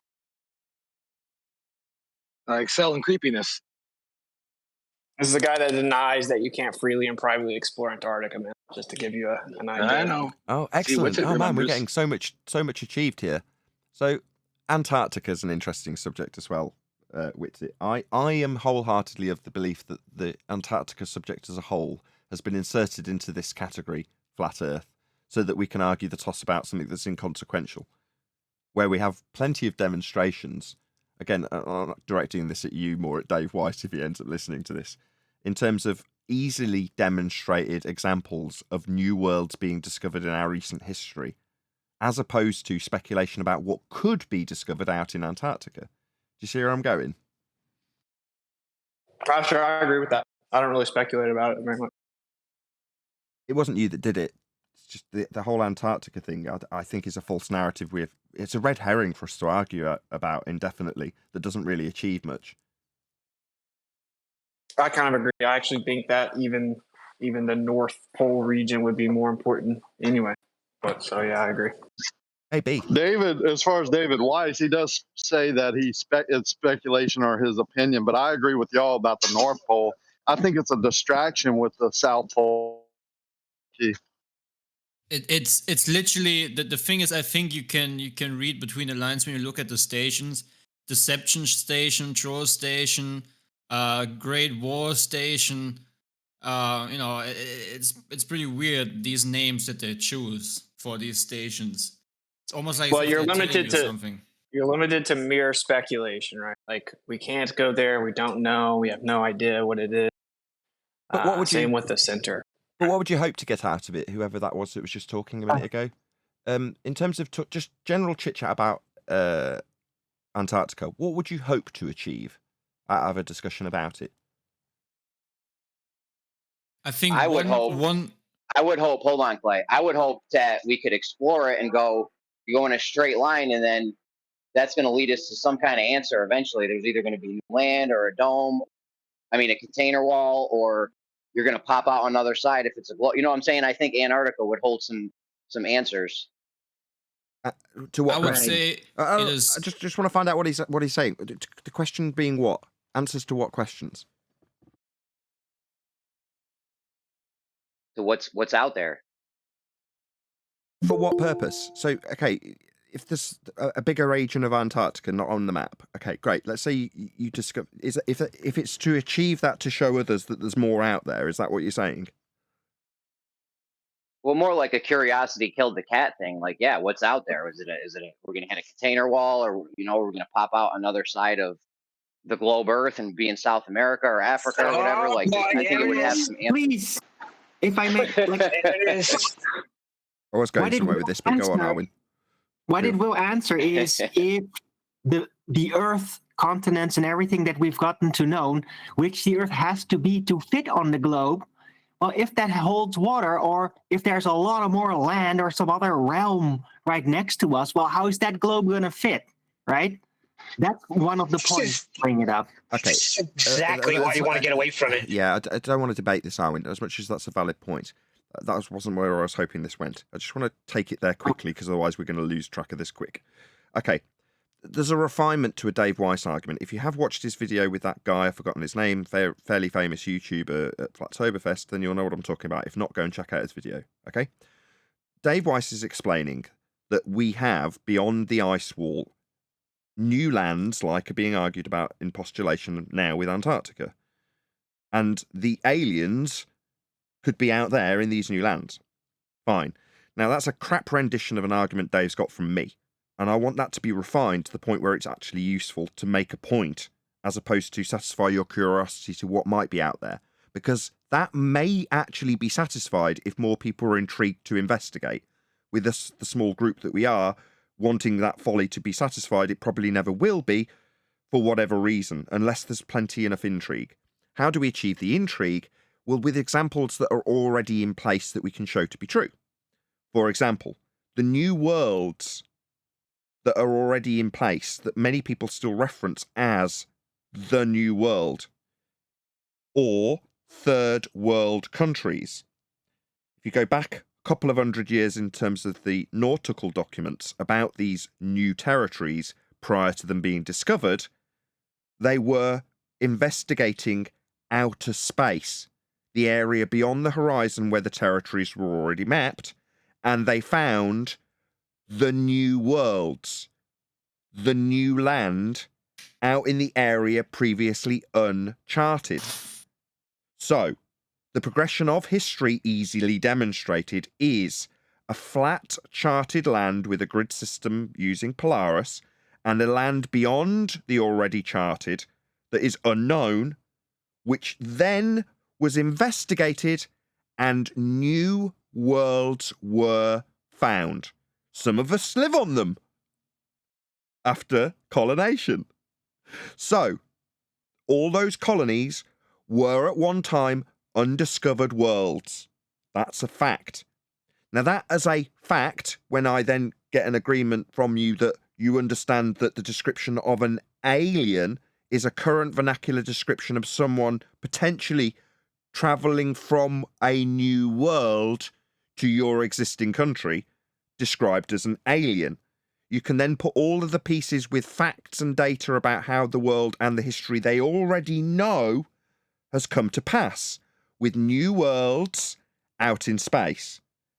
It's a far more effective argument for the dissemination of a flat plane being negotiated with all of the measurements in place that we've just debated about, and they don't have to speculate about what could be out beyond a ring in a north-centric azimuthal equidistant projection that puts Antarctica as a ring. Because we don't know any of the speculation that could be Antarctica. We do know we found new worlds, and they're easy to reference as exactly that on maps that don't have any new worlds and then do have new worlds where there was previously just a ring with nothing in it. So that expansion, if you look at previous history, is easy to extrapolate out in the mind's eye of somebody who you're trying to get to speculate about their world that's currently globe-shaped. If you say, this is how the world had expanded up until now, but then it got locked down as a sphere, if you're opposing a sphere believer, as opposed to introducing it by default as a flat earther. I'm done. Got there in the end. Hey everyone, hey Nathan. I want to point out about that video real fast. What I would say I was about there at Flattoberfest. Good. Just let Brian just give his introductions, then go ahead with it. Oh, Brian. Yeah, so I was there, and that dude came in. Okay, go ahead. No, you go ahead. I'll go after. Yeah, and then you guys wait, and then let Clay go after, because he's been trying to get in and he got cut off a few times too, please. All right. So I was at that Flattoberfest, right, where that guy does that little hit piece or whatever. He came up to me. People call me over there. I was like kind of ignoring it, but called me over there and he asked me immediately, like, why do you not believe the Earth's a globe? And then I just immediately falsified the radius and then just falsified the space vacuum, like just bang, bang, bang, bang, bang, bang, bang. Probably like a 20-minute conversation, at least 15 minutes. And then the guy took out like 4-second clip towards the end of the conversation where he kept on asking about gravity and puts only that portion in there. Right. So, of course, he leaves out the whole like first 10 minutes or so where I'm just completely destroying the globe. Yeah, it was like... no way. So you're telling me he sacrificed all of your excellent globe debunkings and flat earth proofs in favour of a rendition of something contentious that you had with him with gravity? Is that correct? Yeah. He kept asking about gravity. I brought up the downward electric current and put the 3 seconds of that in. So instead of using all the flat earth proofs, he just took the false dichotomy with a downward bias that you guys stand for, that we vehemently oppose. Isn't that interesting, Witsit? Shouldn't that tell you something? Yeah, because people think that gravity is so definitive that that's all he could use. But I mean, there is a downward electric current. I don't have time for this. Actually, I have to go to my topic. That's not the point. I understand his points. I understand his point. It's not that I want to get into an argument. I was actually out there in person. I'm the one that was actually there in person, that actually did the interview, that actually had the opportunity to do it, that actually destroyed the globe and then got clipped up, right? So like in that, I was scared to answer questions. Yeah. Right. That would have been I my get that. alternative, was to like walk away. I appreciate that. I'm not suggesting that we should debate about downward bias. That's not what I'm suggesting. What I'm suggesting is where we postulate that the false dichotomy that is left open by the debate between people who believe there is a downward bias in line with gravity is a useful position for a glober to take. And in this instance, he's relinquished everything else but that. That's very telling. Sure. Because the other arguments didn't give him any maneuvering room left, while this very specific subject gave him a lot of interpretation room. Exactly. Precisely. Except that it literally didn't, right? And he only even took that out of context and couldn't even respond. What I'm saying is just a fact and it's measurable. But anyway, I understand your point. But what I'm saying is in that situation, right? If he then starts talking about gravity while he has these cameras, he would have just took the clip of me refusing and twisting it like I was scared to even address it. Or if I just said, "Oh, do you have any evidence of it?" Blah blah blah. Then he would have just taken the clip of me refusing to engage on that point. Okay, so if you're actually there in person, and you would understand, right, that you can't just run away from the points or just like repeat yourself about the radius over and over, because they're just going to clip you out of context. So, So how did you attack the gravity position that he then clipped and only used? What was it that he took as being contentious so he would benefit from using it? What was it that you put to him that he took as beneficial? Well, I mean, I just pointed out that his belief of gravity has no actual evidence. I said, do you have any evidence of it? Then I explained the basic concepts of density at first. And then as the conversation continued to progress and he kept going, he said, well, yeah, there's also everything's electric, and there's a downward electric current on the Earth. Everything's seeking equilibrium based on all of these variables. So he just takes there's a downward electric current, me explaining the equipotential of it, and he just puts that there. Right. So, I mean, it's whatever. What I'm saying is think about the alternative. If we had pressed me on gravity and I've just been like, okay, I'm not talking about that, or walked away or refused to answer, he would have taken that clip and made it look like, oh, the flat earthers are so, they can't even understand gravity. Yeah, but I feel problems. Can I say something? No, I think it was Brian was next. Yeah. No, Clay was next. No, it was Witsit, Brian, then Clay. Yeah, Brian, then Clay. Yeah, I have two problems here. Number one, right, you're arguing for the same thing he's arguing for. I'm after spending, I don't know how long, with ballers, one particular baller, weeks, forward and back, trying to show him how gas does not have weight. And what you're arguing for is that gas has weight. That's what you're arguing for. So regardless of whether he calls it gravity and you call it something else, you're both arguing for something that doesn't happen and isn't real. The second problem is... You notice how you guys always have to straw man me? It's so weird. The second problem is... You're arguing with what I made up. 1 second. Hello? I had 2 points. The second problem is, how is what you're talking about any different than what Jaron Campanella talks about on the documentary in 2018? They took me out of context. Context. Of course they did. That's what they're going to do. If you're putting yourself in a position where they can do that, they will do that. So I have 2 problems with that. Yeah, it's something with Brian's line. There's nothing much I can do about it. It just sees Brian as like background noise and cuts him out because he's got such a terrible mic. It just sees him as background noise. Sorry. I also have a chest infection today, so that's not helping. I tried to turn him up as much as possible. We can have a conversation later. Nice talking to you guys. I'm glad it wasn't crazy toxic. Yeah, I have it to was go good. to... Thank you, Witsit. Later. Brian's point, just before Clay Hold goes, because Brian's point wasn't made clear to the Discord server. Brian's point was to say, they're going to take you out of context, and the thing that they've got to take you out of context with is a false assertion that there's an electrical downward bias, which is the case, but isn't gravity. So that's the bit it's used, because it's not gravity, and that's what he's asking for, and the explanation is an electrical downward bias. Okay? That's not gravity. Go ahead, Clay. So since we have moved on, I just want to quickly get back to this one point about Antarctica, and I want to emphasize on something real quick. I think that is not being emphasized too much, but isn't it interesting that there's so many nations, almost all, that agree upon some piece of ice and some penguins and whatnot? I mean, there's not really much to find there, according to their narrative, right? That they can agree to protect that, but in other regions where it's actually, where actually people live and have their house and so forth, right? where where stuff is going on, actually, they are like enemies, or they have like big problems with each other. And we see the same pattern with, like, let's give an example, a big example, Russia and the US and the International Space Station. It seems like cooperation over the decades have never been any problems, but for some reason there's this second game they play as a role play or whatnot on the Earth, where for some reason they actually don't get along that great. So I mean, call me out if I'm wrong, but isn't that something weird to point out?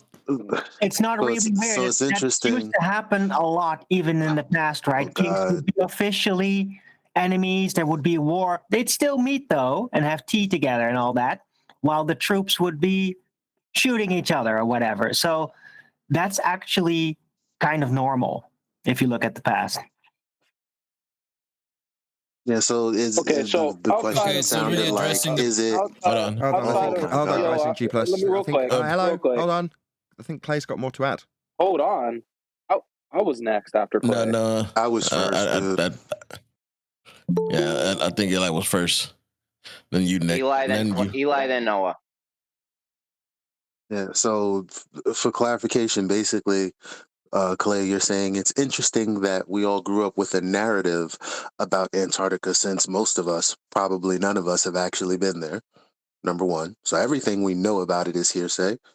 And it's also interesting that there are maybe companies, corporations that do underhanded things. Yeah.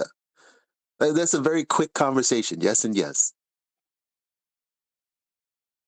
Yeah, I mean, I was just going to kind of harken it. I was just going to outside of the political considerations of Antarctica, I was just going to harken it back to Witsit and gravity real quick, because that's what I wanted to comment on, but you guys passed by it real quick and moved on to Antarctica. But when it comes to gravity, it's a word with dual meanings, right? Just like many words in the English language have dual meanings. There's small g and then there's big G, right? They're both gravity. One is an accelerative effect towards the Earth, down, accelerative effect downwards. And I think we should, like, as flat earthers or whatever, I don't know, whatever you want to call yourself, to make it very clear that you agree. And that is the case. And I think most cultures throughout all of time had a word for that downward accelerative effect. And I think we should separate it, because it's tricky, because the word is literally a word with two meanings. But there's a second word, gravity, which means the attraction. Everyone, can you hear him still talking? He's still talking. Sorry. Wrap it up, Noah. But yeah, there's a second meaning. Yeah, I'm trying to wrap it up. There's a second word. There's a second word which means the attraction between masses. And I think that's what needs to be attacked. I think we should first start off by saying, I agree with you, but I don't agree with the second, I guess, definition of the word. So that's all I wanted to put in. So did you assert that we should all agree about the downward bias? When it comes to solids, when it comes to solids, there obviously is one. Solids go down, right? When it comes to gas, that's a whole nother issue. I've had many debates that outside of a container, you can't even prove that gas even has weight. Right, are you suggesting that solids also do? What about asbestos? Asbestos doesn't do that. It suspends in air. It's a solid. There's clouds too. Clouds are water and ice, and they're just chilling up there. I know. Yeah, so there are some things. It is special pleading, right? Just one sec. But Clay, you've tried to lead us to agree with the gravitational downward bias, but there isn't one. Oh, that was Noah. No, sorry. If you drop an object in a vacuum, it doesn't accelerate towards the floor. If you drop an object in a vacuum, it depends. Can you drop a gas in a vacuum? So gas actually goes down in a vacuum. One second. No, it doesn't. Hold on. Why would we be trying to? Hold on. Gas doesn't go down in a vacuum. Yeah, so when they say, or solids, when they say solids, which you just overcame with asbestos, in all reality, we're talking about things in relation to the medium. Like always, that's always the case in any instance with any substance. So that's what's really going on. But then, we take, this one aspect of something happening, and then we formulate an affirming the consequent fallacy, potentially, for things like basketballs being bounced or something. It's like, why? My question is, Nathan is replace something. 1 second. Why are we trying Nathan's to replace right, actually. something that doesn't exist in the first place? Why would you be trying to replace something that doesn't exist? That makes absolutely zero sense. You're not helping yourself, you're not helping your argument. Well, it sounds like where I am. Getting like, a response. Sorry, guys, stop in G. Please, Stop. one at a time. Guy in G plus that was saying no, something happens in a vacuum. Who was that in G plus? In Discord. Can I just say something real quick? Yeah, Nathan was right about the gases in a vacuum. Sorry, I was thinking about like fog machines. The gas does take a downward bias. I believe that's due to like atmospheric pressure or some density of the gas pushing it down. That's but due to the when you do diffusion rate. drop, when you do drop something solid in a vacuum with no pressure, the object still does accelerate towards the ground at the same rate all other solids seem to do so, right? You drop a rock, it goes down. People called gravity. People had the word gravity before they had the mass attracts mass. The Greeks had a word for that acceleration towards the ground before They didn't have a word for acceleration towards the ground. That's completely false and wrong. The word gravitas is Latin, and it means heavy or weight. It's a description. It is not a claimed force of any or a claimed cause of any kind. There is no gravity force. There is no bending space-time. So why are we trying to replace these things or entertain them in any way?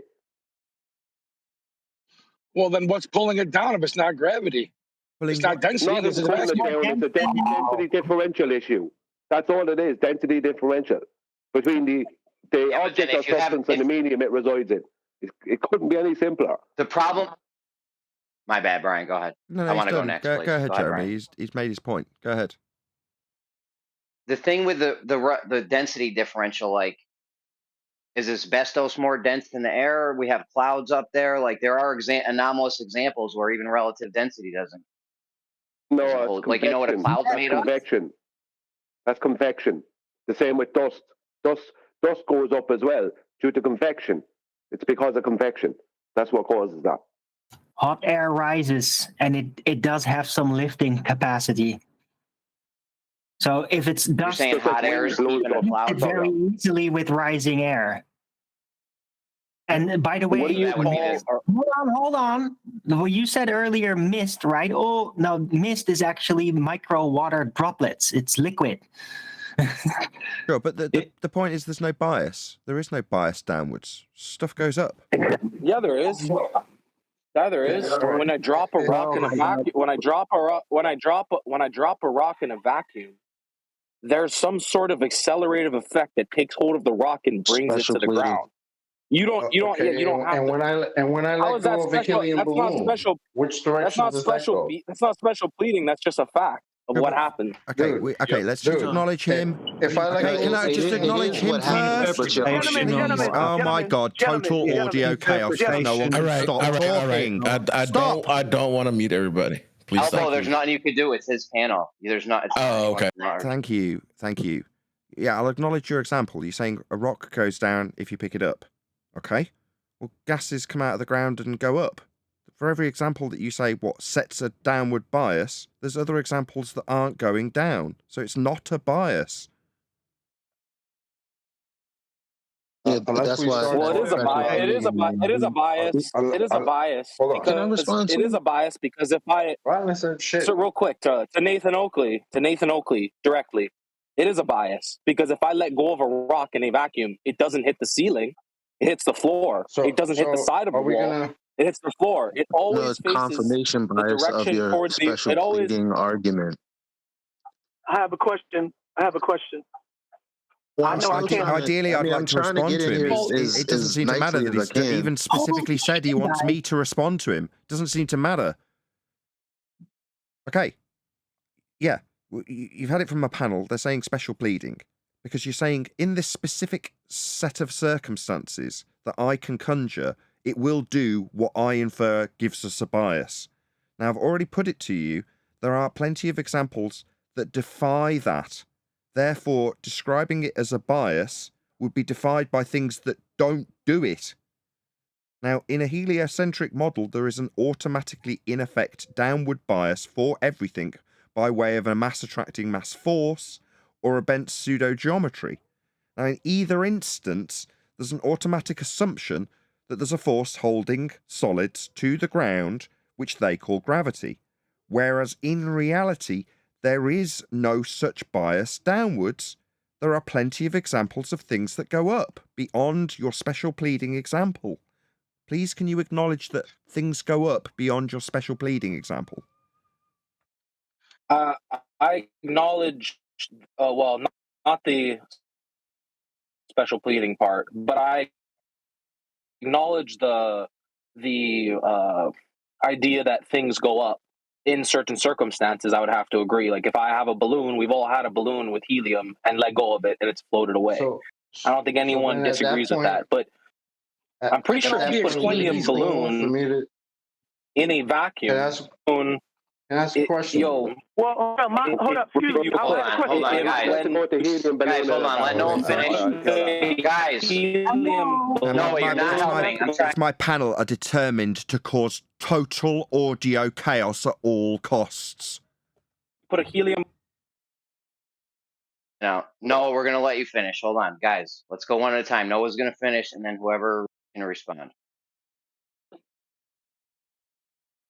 No, he's lagging. I just had a question. I had a question. We all agree that we have experienced as children and seeing children and everybody with helium balloons go up. However, I can't speak for it, but has anybody ever experienced going into a vacuum or being near a vacuum, dropping a rock in it and observing a penny, a rock, or any solid matter drop? Physically seeing it themselves. Yes. Not seeing the video. Yes. That's all I want to know. We had a yes. Who's saying that? Everything except for gas will go down in the vacuum. There's no medium. When you say, turn 1 second. No, can you back out and come back in because you're lagging really bad. 1 moment. Yeah, Maybe just 10 people at the same time bring up a new point. When you put a helium balloon in a vacuum and you chamber and you start bringing down the pressure, that balloon will go down to the floor. But when the pressure goes low enough, the helium inside the balloon, which is expanding out the balloon, busts the balloon and fills the chamber. We can't hear Brian. That is a crap argument. Brian, you're saying the balloon will expand after the balloon, which is solid, goes to the bottom of the chamber. It will expand, and when it pops, the balloon and the gas will fill the space. That's what he's saying. It goes up. It expands out inside the containment of the ball that is the balloon. That will get bigger as the gas expands in all directions, up and out, expanding out the balloon in all directions. If it pops, the gas expands out into the vacuum, that's the space it has available, in all directions. Well, there is no bias down in that example. None. If there is to be asserted a bias downwards, then the gas would be biased downwards. It isn't. It's moving in all directions equally. No bias. Yeah, and in a vacuum chamber, in a vacuum chamber, it's going to be the rubber that's actually always going to be more dense than air and vacuum that's going to pull that gas down. There is no rubber that is of equal density as air or a vacuum. So it's literally a straw man demonstration. The rubber is pulling that balloon down. It happens to have gas in it. The gas is not what's making that thing go down. It's the rubber. Thank you, Arwen. Thank you. Rakia was next. Rakia was next. Gases don't act the same at temperatures and pressures being equal. They all do different things. That's why I think we do need to define the bias. I think because of the majority of things at standard or so-called standard temperature and pressure do try and get back to where it seems like where they were created, which I think is ground level or near ground level, underneath the ground or right at ground level. I think that's where most of them are at normal temperatures and pressures are trying to get back to overall. Which gases don't behave the same? I was just about to ask the same question. Brian's asking which gases don't expand in all directions to fill the availability of volume? Well, helium under pressure is still helium, but it's going to have a downward bias. But helium under a different pressure and temperature is going to rise up. The majority of it. Helium won't have a downward bias at no, any point. yes, they can't hear you, Helium to Brian. gas. Your mic's just, they can't hear you. I don't know what the problem is and I can't solve it. No, the helium will always behave the same way, that in line with gas behavior and the descriptions thereof, which is to say that helium, if it's a gas, will just expand in all directions. It doesn't have a downward bias, unless you can qualify that by showing me helium with a downward bias when in gaseous form. Well, I'm fine with you saying that, but under my understanding, the way I was taught, I mean, the very reason when you fill a balloon that is much heavier than the air around it with helium, it rises, and you can answer the rest. It rises why. So could you answer me a question, Raki? The gas that's pressing on the top of that helium balloon, pushing it up and outwards, upward direction gas, for the balloon that's expanded up and out in all directions, how much does that helium weigh with its downward bias? The one that's pushing the balloon up? Well, I think it all has weight, but our scales are usually on the bottom, but you can weigh helium by putting the scale on the top. Why the balloon, when it goes up and it expand in a way... Weight is not enough. Guys, can you stop interrupting? Hang on one second.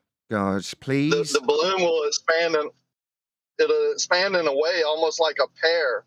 So the top of the balloon will get larger and larger and larger, and the bottom balloon will get skinnier and skinnier, and it'll expand because the pressure around the outside of the container, plastic or whatever you want, rubber, gives way at a certain point when that gas expands. But the shape of the object becomes obvious that there's more pressure being exerted at the top and on the top sides, right? It's trying to expand out at the top part more than the bottom part, especially with helium. But other gases do similar things. But that completely contradicts your idea that there's a downward bias or that there's a weight to the gas. I never said there was a downward bias. I said the bias is set by most gases acting a certain way under normal temperature, what we call normal temperatures and pressures. I think that's how the bias is set in my mind. Now, that's why I said we need to define what we mean by bias, because helium obviously goes up. For that to be true. Let me explain, Nathan. Let me explain. Does Flat Earth have 1 second. Does Flat Earth have a position? Oh, no, I'm speaking. Sorry, 1 moment. Let me explain. Well, does Flat Earth have a position? Like, if it's claiming stationary Earth, let me just explain to Brian. It doesn't seem to matter. That's how Brian 5 times. When you talk to the panel, we can hear you. When it goes through to Discord, you just cut out continually and they can't hear what you're saying. So you're trying to have a broken conversation with them. Someone's just going to step all over you because they can't hear what you're saying, Brian. Now, I'm trying to tell you that I can't correct it. I've tried. But all it's just doing is you're trying to talk to them and they're just hearing, and you can't. That's what they're getting, Brian, from you. Let me tell it to you then, Nathan, quickly, and you can relate to the Discord. What people are not understanding is diffusion rates. That's what makes people think that some gases have an upward and some gases have a downward bias. It's not. It's about density and diffusion rates. Overall density and a concentration and diffusion rates. More dense gases, what they would call more dense gases like carbon dioxide, etc., that diffuses slower into air. So that's why carbon dioxide will in a concentration will be at the bottom, at the floor of a house, but carbon monoxide, which is less dense than air, diffuses faster. But that will go, because it's less dense, it will go up. But they will all diffuse into air. It just some takes more time than others. So the more dense the gas, the slower its diffusion rate. The less dense the gas, the faster its diffusion rate. That's how they started learning how to qualify gas densities. It's diffusion rates. It's not weight. There's no weight. So I don't know, man. Some gases go up. Okay. I'll try and re-qualify what Brian's saying. He's saying that in the example of diffusion rates that's trying to be explained by Rakia, he's saying, well, in terms of how gases observed to behave, we can have various different gases behaving at various different temperatures at various different layers in our quote-unquote atmosphere, although it isn't. Now, in that example, Brian's saying, yeah, but what you're describing is the introduction of a gas. So as the gas is released from the ground, there may be a high concentration of that gas at that particular time, at that particular location. But it will still diffuse throughout the availability of space through the gaps in the already existing air. And that's classed as a diffusion rate. But in either case, either introducing a gas, be it helium or any other gas, into a vacuum, it will always, without exception, expand equally into the availability of volume it has. However, if it's being introduced into a pre-existing contained system with gas in it, it will diffuse throughout the gaps in the existing gas at a particular rate, depending on what gas it is. So in some ways, Raki is right, but he's left with the impression that that would mean that helium has a particular weight and has a bias downwards. Hence we have helium, or whatever gas we're going to describe, carbon monoxide or dioxide, in a greater concentration at the lower levels. That is not the case. There is more of that gas being produced at the lower levels, therefore there is a higher concentration. That also... Yeah, Go on. Well, could I... Well, I agree with I agree with what you said. I don't necessarily apply weight to that because it could be something else. I can't apply weight, right? Because that's kind of what I'm arguing against in a way. But the way gases behave, you can obviously observe them to be different at different temperatures and pressures. Even the same gas, right? Not even a different gas behaves differently at different pressures and temperatures. Yes, absolutely. Yeah. But ultimately, the behaviour of the gas that we may describe dispersing through existing gas pressure has its own description within a contained system of gas. But that doesn't alter how gas as a whole behaves. And Brian's overall or overarching point is that you can't ascribe weight, a downward bias in air, for something that can be placed on a scale to qualify it in that manner. You can't qualify it in that manner, which is how you'd qualify a downward bias and how gravity is qualified, when you have something that entirely flies in the face of that, which is gas behaviour, because it does not do that. Therefore cannot be qualified as having weight. My point, Nathan, was that... One second, let me clear this up with Nathan. My point was that more dense gases than air diffuse slower into air, less dense gases than air diffuse faster into air. So it gives the impression that something like carbon dioxide is heavier than air. It's not heavier, it's just got a slow, it's more dense in a concentration, so it's got a slower diffusion rate. Yeah. Can you define the fusion rate of a gas for me and others? Diffusion itself... I get what you're saying, but can you define... It's the essence of entropy. Diffusion is a description within the second law of thermodynamics. Very specifically. That is what describes diffusion. Diffusion, osmosis, or any of those types of dissipation are very specifically detailed by the second law of thermodynamics. I got you. I was on the same page with you. I just wanted to make sure. But I think weight is more of a pressure, can be related as pressure. And the pressure downward, if the scale is underneath, gives you a certain what we call weight. But you can also measure that same pressure in a upward manner or a sideways manner or whatever. But that's just pressure. I mean, that was cool. But that's just pressure. That was cool what you said, Oakley. It's just pressure. That's just pressure. That was cool what you said about the second law and entropy and stuff. But someone told me once that the second law doesn't apply to Earth. So. Yeah, I can qualify what that means too. Yeah, what that means is, when they say Earth, I've had that quoted to me by Rumpus. Quote, the second law of thermodynamics does not apply to the Earth, end quote, the Rumpus. What that actually means is, it doesn't apply to their sphere Earth in a vacuum model. Because in their sphere Earth, globe Earth, in a model, the second law of thermodynamics cannot apply because gas would fill the space and we'd all be dead. Therefore, a law of nature doesn't apply to the globe model. Well, we don't live on the globe model, we're not on the globe and we're not in space, and therefore who cares if the second law applies to a model or not? It can't have a use of the law of nature. Yeah, that immediately debunks the globe, doesn't it? Yeah, globe Earth is not a natural model. Jeremy, the next time somebody tells you that, and tells you with the second law of thermodynamics doesn't apply to the Earth, tell them where the hell did it come from then? Can I ask a question? Where did it come from? I think there's a lag Jeremy, I've been waiting. Go ahead. Been waiting. Hold on. Yeah, Space Monkey, done. go ahead. Hold on. Go ahead, Space Monkey. You've been Hold waiting. on, real quick. I'm almost done. Yeah. I'm almost done. That makes me think of a Feynman quote where he said, if your theory goes against the second law of thermodynamics, then your theory is absurd and needs to be disregarded immediately. Something to that effect. It's in bad shape. Yeah, you said it's in bad shape. It's in bad shape. Okay, Yeah. so this This is to the panel. If the Earth's not a globe, what is it then? Flat. What is it? Measured flat. Dealt with flat. Do any of observably you flat, know? Navigated flat. Do I'm any of answering you know? And now I'm getting what rumpus the by Earth my own is? panel. I'm answering him. Nobody can hear me answering him? Did your question need continuation through the answer? What's going on? I'm answering you. I'm just If it's not a globe, because my claim is, Nathan, that 8 billion people don't know what the Earth is. And? Are you claiming to know? What? How many people there are? No. Are you claiming to know what the Earth is? It is factually measured flat. That's how it's dealt with. That's a fact. Yes, I do know. So someone said, so the Earth's not a globe. What is it then? What would you say? Flat. Flat. Flat what? That's a description of the world that you're asking me to describe.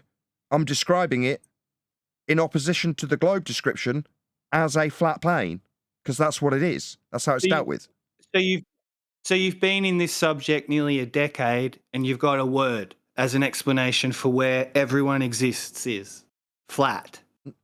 I haven't got an explanation. You think that's good enough? I've got a justification for how Earth's dealt with, navigated, built on, and how it is dealt with, built on, navigated, mapped, is flat. That's how it's functionally dealt with.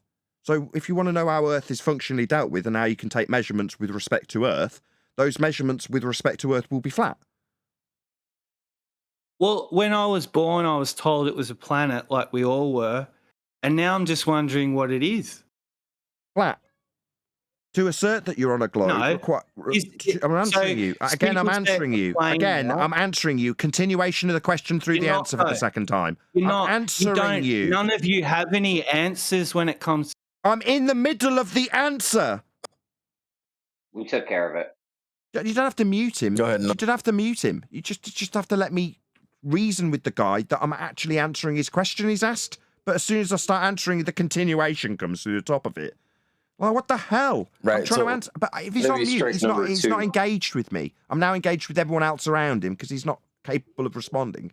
I don't want him on mute. Right. I mean, in this server, if he starts interrupting, he gets muted and can't interrupt a person. My bad. I don't know that's the rules. you're trying to answer. My bad. I didn't know that. Okay, that seems reasonable. Hey Nathan, I think he's asking for a little bit more than just flat. You know, he's asking for he wants an explanation to everything. Like they gave him the model and gave him this illusion of a spinning ball and everything. So now he wants that redone and more than just an explanation of flat. So it's what he's wanting something that you can't really give him. I am trying to give him. I am literally trying to give him that. I know, sweetheart. Can I do it? Go ahead, Oakley. With Space Monkey's interaction, hopefully. Right, Space Monkey. It's not just flat. I'll say it's slower. Navigated flat. That is to say, moved around on and found your way around the world flat. That's not just saying it's flat as opposed to... I'm still talking.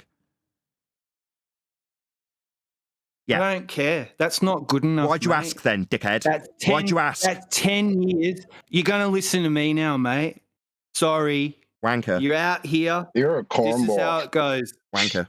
He wants another guru. Yeah, just a wanker. He's decided that the answer to the question that he's asked for isn't going to be permittable, so it's just going to be a string of ad homs while I talk to you guys on the panel. I can't do anything other than... Try to listen. I know you're intellectual giants, but just be humble for a second. Because you don't know what the Earth is, and you're out of your depth. Yes, I do. No, you don't. Yes, I do. I'm trying to tell you, you just won't listen. Get him, Merle. You are a liar, and you don't know what the Earth is, and why are you pretending that you do? Because that's how it's measured. That's nuts. Because that's how it is. Fuck off, bro. I'm trying to speak to Space Monkey. Whoever's interrupting this conversation from Discord, please can you just let me address Space Monkey? Thank you. Because that's how it's measured, to answer your question. That's how I know.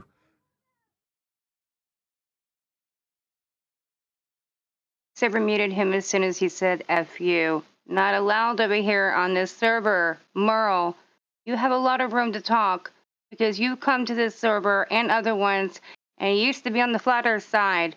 All of a sudden, you switch back. I don't know what you want to call this, but we're not here for that kind of discussion right now. We're trying to have things that are of importance, babe. So let's hope everybody else Stacey, continue. it's called pain. Can I say hi? Well, Stacy, what's up, yo? How you doing? It's been a while. I did want to Hi just guys, say miss that you. I think Miss you Merle too. does have one point that I heard, which is that we don't know where we are. Well, I don't think anybody here knows where we are. It's one thing that the globe side likes to claim. Oh, we know where we are. No, we Okay, don't. I don't know if there's an issue with the line. I'll just try it once more, slower, for that guy who just said we don't know where we are, in spite of Oh no, us.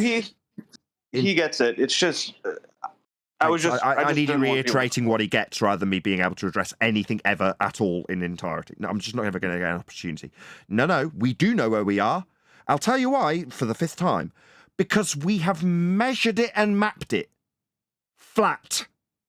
Is Show that me not a map. coming? Show me your my map. bad, Hold on, my whoa, bad, whoa, my whoa, whoa. bad, my Everybody bad. calm down, Obviously, calm great down. server. We're gonna Great go one at a server, time great server, here. great server. I'll try again. Okay, dude. If you don't like the server, you don't have to be here, dude. It's cool. I'm trying to mod. I mean, I'm more trying than to one help. I'm trying to make a sentence. conversation Yeah, happen. it's just me trying to tell you the answer to your question and then it being entirely ignored. We don't know where we are, other than the fact we've mapped the bloody place flat. Yeah, where we do. I'm disagreeing, and then what? The next sentence will be, yeah, it's great that you can tell me how it's mapped and stuff, and we know how to find our way around it and go on holiday and stuff around the place that we know, but we don't really know where we are. Yeah, I'm going to object to that shite because it's stupid. We do. How do we know? Because, I'll make it absolutely clear, we measured it. And how did we measure what we know the Earth to be with the final bloody interruption before I give up on this server? Because we measured it flat. That's how we measured it. That's how we deal with it. Is this not coming through on FM? Because I'm going to be told we don't know where we are in a minute. I just muted you, dude, because I'm just trying. I'm not even like trying to argue with you. I was actually just trying to smooth out the conversation, and now you're like talking about giving up on the server. So you can just leave. Platypus. I don't know who the fuck this guy is, but we don't let anybody talk to people. Platypus. We've been having a good conversation. Please chill. Calm down.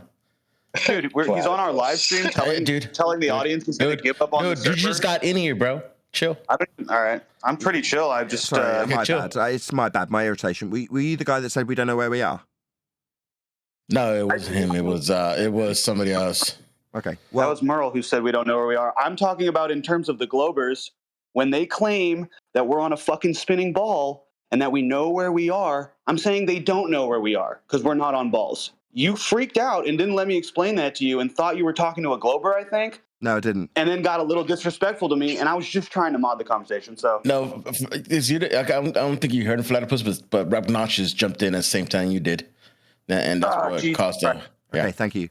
And no, I didn't assume you were a Glober. No, that's not my bag. No, I appreciate where you're coming from, and no, I don't think you're a Glober. No offense, Nathan Oakley can't really tell the difference between different accents and whatnot. He's from the United Kingdom, so he kind of only understands that kind of accent. Okay, I was trying to simply address. Okay. In response, the guy saying and I'm just the playing, ballers don't know where they are because they think they're on a ball, therefore they don't know where they are. Okay, fine. If that's in devil's advocate position on their behalf, then fine. Yeah, I've misinterpreted because you're not hyper-specific enough about making it clear that you're positioning yourself as a baller in their regard and how they would feel about where they think they are. Yeah, fine. I agree. There is a further point to that, which is to say, we do know where we are. We've mapped it flat. That's what I'm going to be leading with moving into 2024, because we absolutely do know where we are, and we only know where we are because we've charted it and mapped it flat. That's how the world's dealt with. It also proves we're on a flat plane. It proves Earth's flat. Knowing where we are and having mapped it flat and measured it flat. I get irritated when someone then seems to postulate that we don't know about what the world is when we do, because we're measuring it. And we're measuring it flat. That wasn't Meryl's question. Merle wants to. Yeah, I think we should. I mean, if it's just okay if I can clarify my position. So this isn't an anti-flat Earth thing. This is just basic truth. So the Earth's population might be measuring the surface of what we thought was a planet. So if it's a plane, does that mean it's just water and rock and dirt in the middle of the universe, just sitting there for no reason? People have got to get real. People want answers. And if the Earth isn't a globe, it's not good enough just to tell them it's flat. Sorry, I've been involved in this 10 years. Okay. I reply to that, Nathan, that you might help me out if needed. The problem is Merrick wants someone to tell him where the Earth is. He's pre-assuming that there's a thing called a universe, that exists. And because the globe will tell them you know how they where show the you the globe Milky is, Way galaxy? One second, because the globe will tell them where the globe is, which is nowhere, that somehow is some kind of an answer. Merrill is every time you try and make a point, it's just destroying the conversation, I'm afraid, Brian. All they're doing is starting to talk through you because they can't hear you. They're breaking up when they're trying to listen to you. Yeah, I did get the point. He's trying to presuppose there's a universe outside the mapped territory. Now, I don't know what's beyond the mapped territory to answer his question. His presupposition of a universe isn't something I would comport with by presupposition in his paradigm. And to ask me what stacks up in contradiction or in juxtaposition with his ideas of a presupposed universe beyond the mapped territory, I can't help him with. I don't have a comparison to give him. I can only give him what has been mapped flat as a fact of fact, because that's what it is. That's the territory we know thus far. And if he's complaining that we don't know what's beyond that, that's not my fault. You're telling me that what we used to do, I'm still explaining that what we used to do when we travelled out towards the horizon. Hold on, guys. I just have to keep doing it for my audience then. When you're moaning about me saying give a couple of the server, I'm in the middle of an explanation that answers Merle's question. I know, I'm trying to clear the floor for you. Go ahead, Oakley. Guys, please. I've got a lot of flack on Yeah, that. I'm trying to answer you, Mel. Yeah, no, feel free to mute him. Yeah, we used to map out the territories we knew with a limitation to that mapping. Then we expanded it out with new worlds, and I can show that transition from old area that we knew and new area that we knew. Now, the previous unknown was called outer space, and in the recent history, last 200 to 300 years, that's changed from being the area beyond the horizon to the area of the sky, which you now call the universe, and want an explanation for this newfangled idea that we're on a ball with a universe around it, when previously what's shown to be fact in terms of what was found to date was new worlds beyond the horizon. That's how we used to map out our universe and expand it. Then it stopped when we got to the ball, which isn't the world we live on because it's mapped and charted flat. Yep, that's fine. Well, my final point is that the position still stands that 8 billion people don't know where they are. Yep. And so everything you have to tell the flat earthers is not the actual thing you need to. This is a big situation, Nathan. It's every single living soul on earth, and it's where they exist. And if you don't think that matters to people, you're just so naive and you're out of your depth. What are you babbling about? I'm in here converting you guys to my rhetoric about exactly You're that. a cult leader. Off the fucking hook, What are you talking about? Cult Merle? leader. So can I respond to that or not? So one of That's you why is I'm talking here. about measuring flat, and the other one is talking about like where you are. I just wanted to differentiate that. Merle's saying we don't know where we are. He has not actually said anything about flat, from what I hear. So it sounds like Merle's you guys are been spinning. I think you guys are talking past. No, we're Maybe not. we should No, can I just address that guy? Merle's been timed out. Yeah, platypus. Can I get in We for a are second, talking guys? about the same thing. It's now my 7th attempt Okay, well, at this. he's not here anymore, so you can wrap up your I'm trying point. to talk Go to ahead. you. You think we're talking past each Oh, other? yeah, go ahead. I am trying to respond to what you just said. I listened. You said we're talking past each other because he's talking about where we are in respect to the universe as he described it, whereas you're just describing it being flat. No, I'm not. I've made multiple attempts to describe that we do know where we are because we are measuring and charting and mapping the world flat. That's knowing where we are. Our place in the universe is being found out when we map it. That's specifically the same thing. We're not talking past each other. Can I ask Nathan a question, please? I'm biting my lip here, man. So long. Yeah, go ahead. Unless Nathan, you want me to respond to what you just said, I'm fine. Yeah, let him respond. Can I go off? Yeah, respond. I don't want to butt in. Sorry, man. I'm so anxious. Can I go after?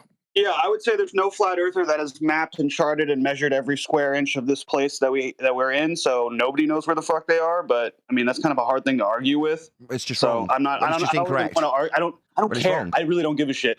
But I know that it's not a ball. If you don't care, can you stop talking? If you don't care, please stop talking. I can't stop talking because I'm not done. You fuck, dude. Listen. Oh my god. Why are you interrupting me and then complaining, dude? Fucking addressing me, dude. I'm done. Because you said we haven't charted and mapped the world and we don't know, and that's factually wrong. We haven't charted all of Antarctica. We haven't charted every island. Yeah, you're right. We haven't done. This is crazy. But I'm gonna be on Flatpuss's side here for a second, dude. Nathan, if you did and it's that easy, show us the flat Earth map. No, they're all flat. Do you know okay, why? show me one. Show me a flat Earth map. Mercator show me one. Just show me one. Mercator projection. Yeah, I'm trying to answer you. Again, it's one of those continuations of the question while I try and give you an answer, right? Do you want to continue the question indefinitely?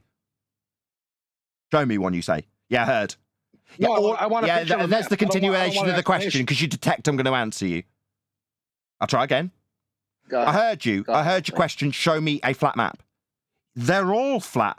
And the reason they are all flat is so that they all work with elevation angle measurements taken from a flat Earth. When Earth is measured with respect to it being a plane of reference, referenced as a plane, so you can take angles from it and to it.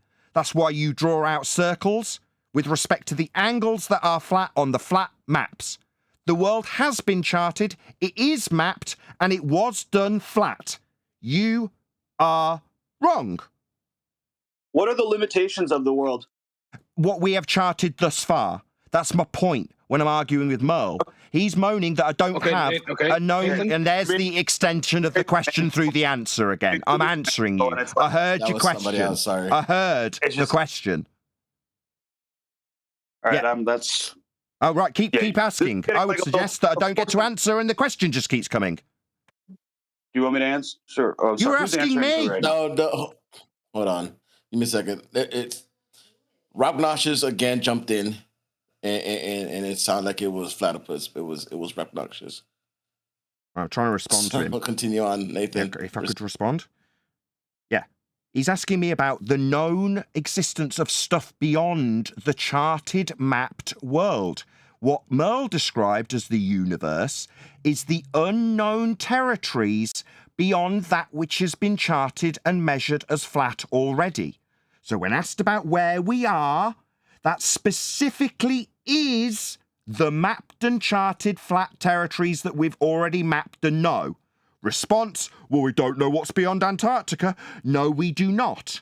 What we do have and do know when we know where we are is what we have charted flat and used with flat maps that show the charted and mapped world. That stopped when we were told 200 or 300 years ago there's nothing more to discover, it's a ball.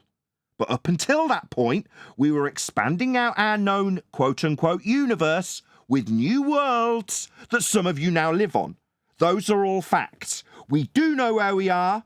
We don't know what's beyond it because we've been stopped from going beyond it with a ball. But that doesn't mean we don't know where we are. We do. We've mapped it and charted it flat. Facts.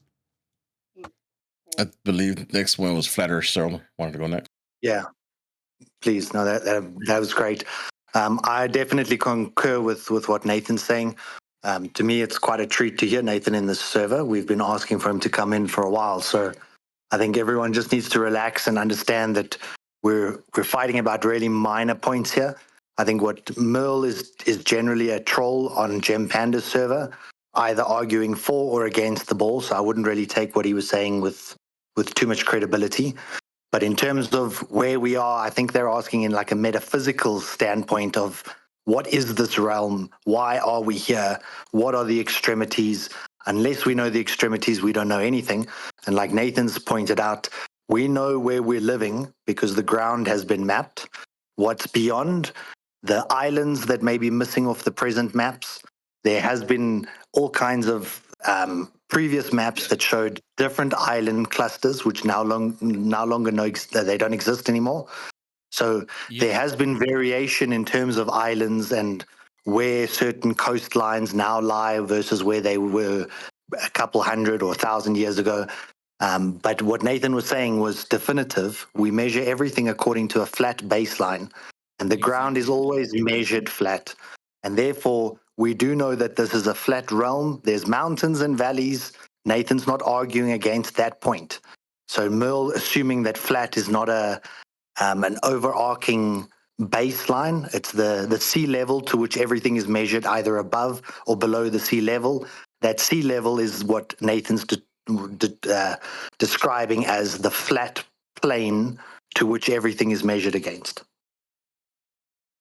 Right, and that's the most relevant point to set off figuring out where we are, right? Because nobody, among us at least, really knows what the entire place is that we're in. We can call it a realm, but we don't know exactly how it works, what the dimensions are of the realm, like where there are barriers, if any, like what the possibilities even are of this design. We just know it's flat and there's entropy. Perfect. With that, I'm going to say a huge, massive, enormous thank you to both Discord and G+ panels, especially to Discord, as it's a completely new panel on Earth Awakenings. So check them out. Hopefully one of my mods will stick a link to the Earth Awakenings Discord server so you can all join it too. Of course, again, a massive thank you to my G+ panel for making today's live and after show possible. And a massive thank you to all of you in the premiering stream for hopefully smashing the super chat, liking, commenting, sharing, subscribing, joining as a Nathan Oakley 1980 channel member, and all that good stuff. I've been Nathan Oakley, and I will see you all in the next video.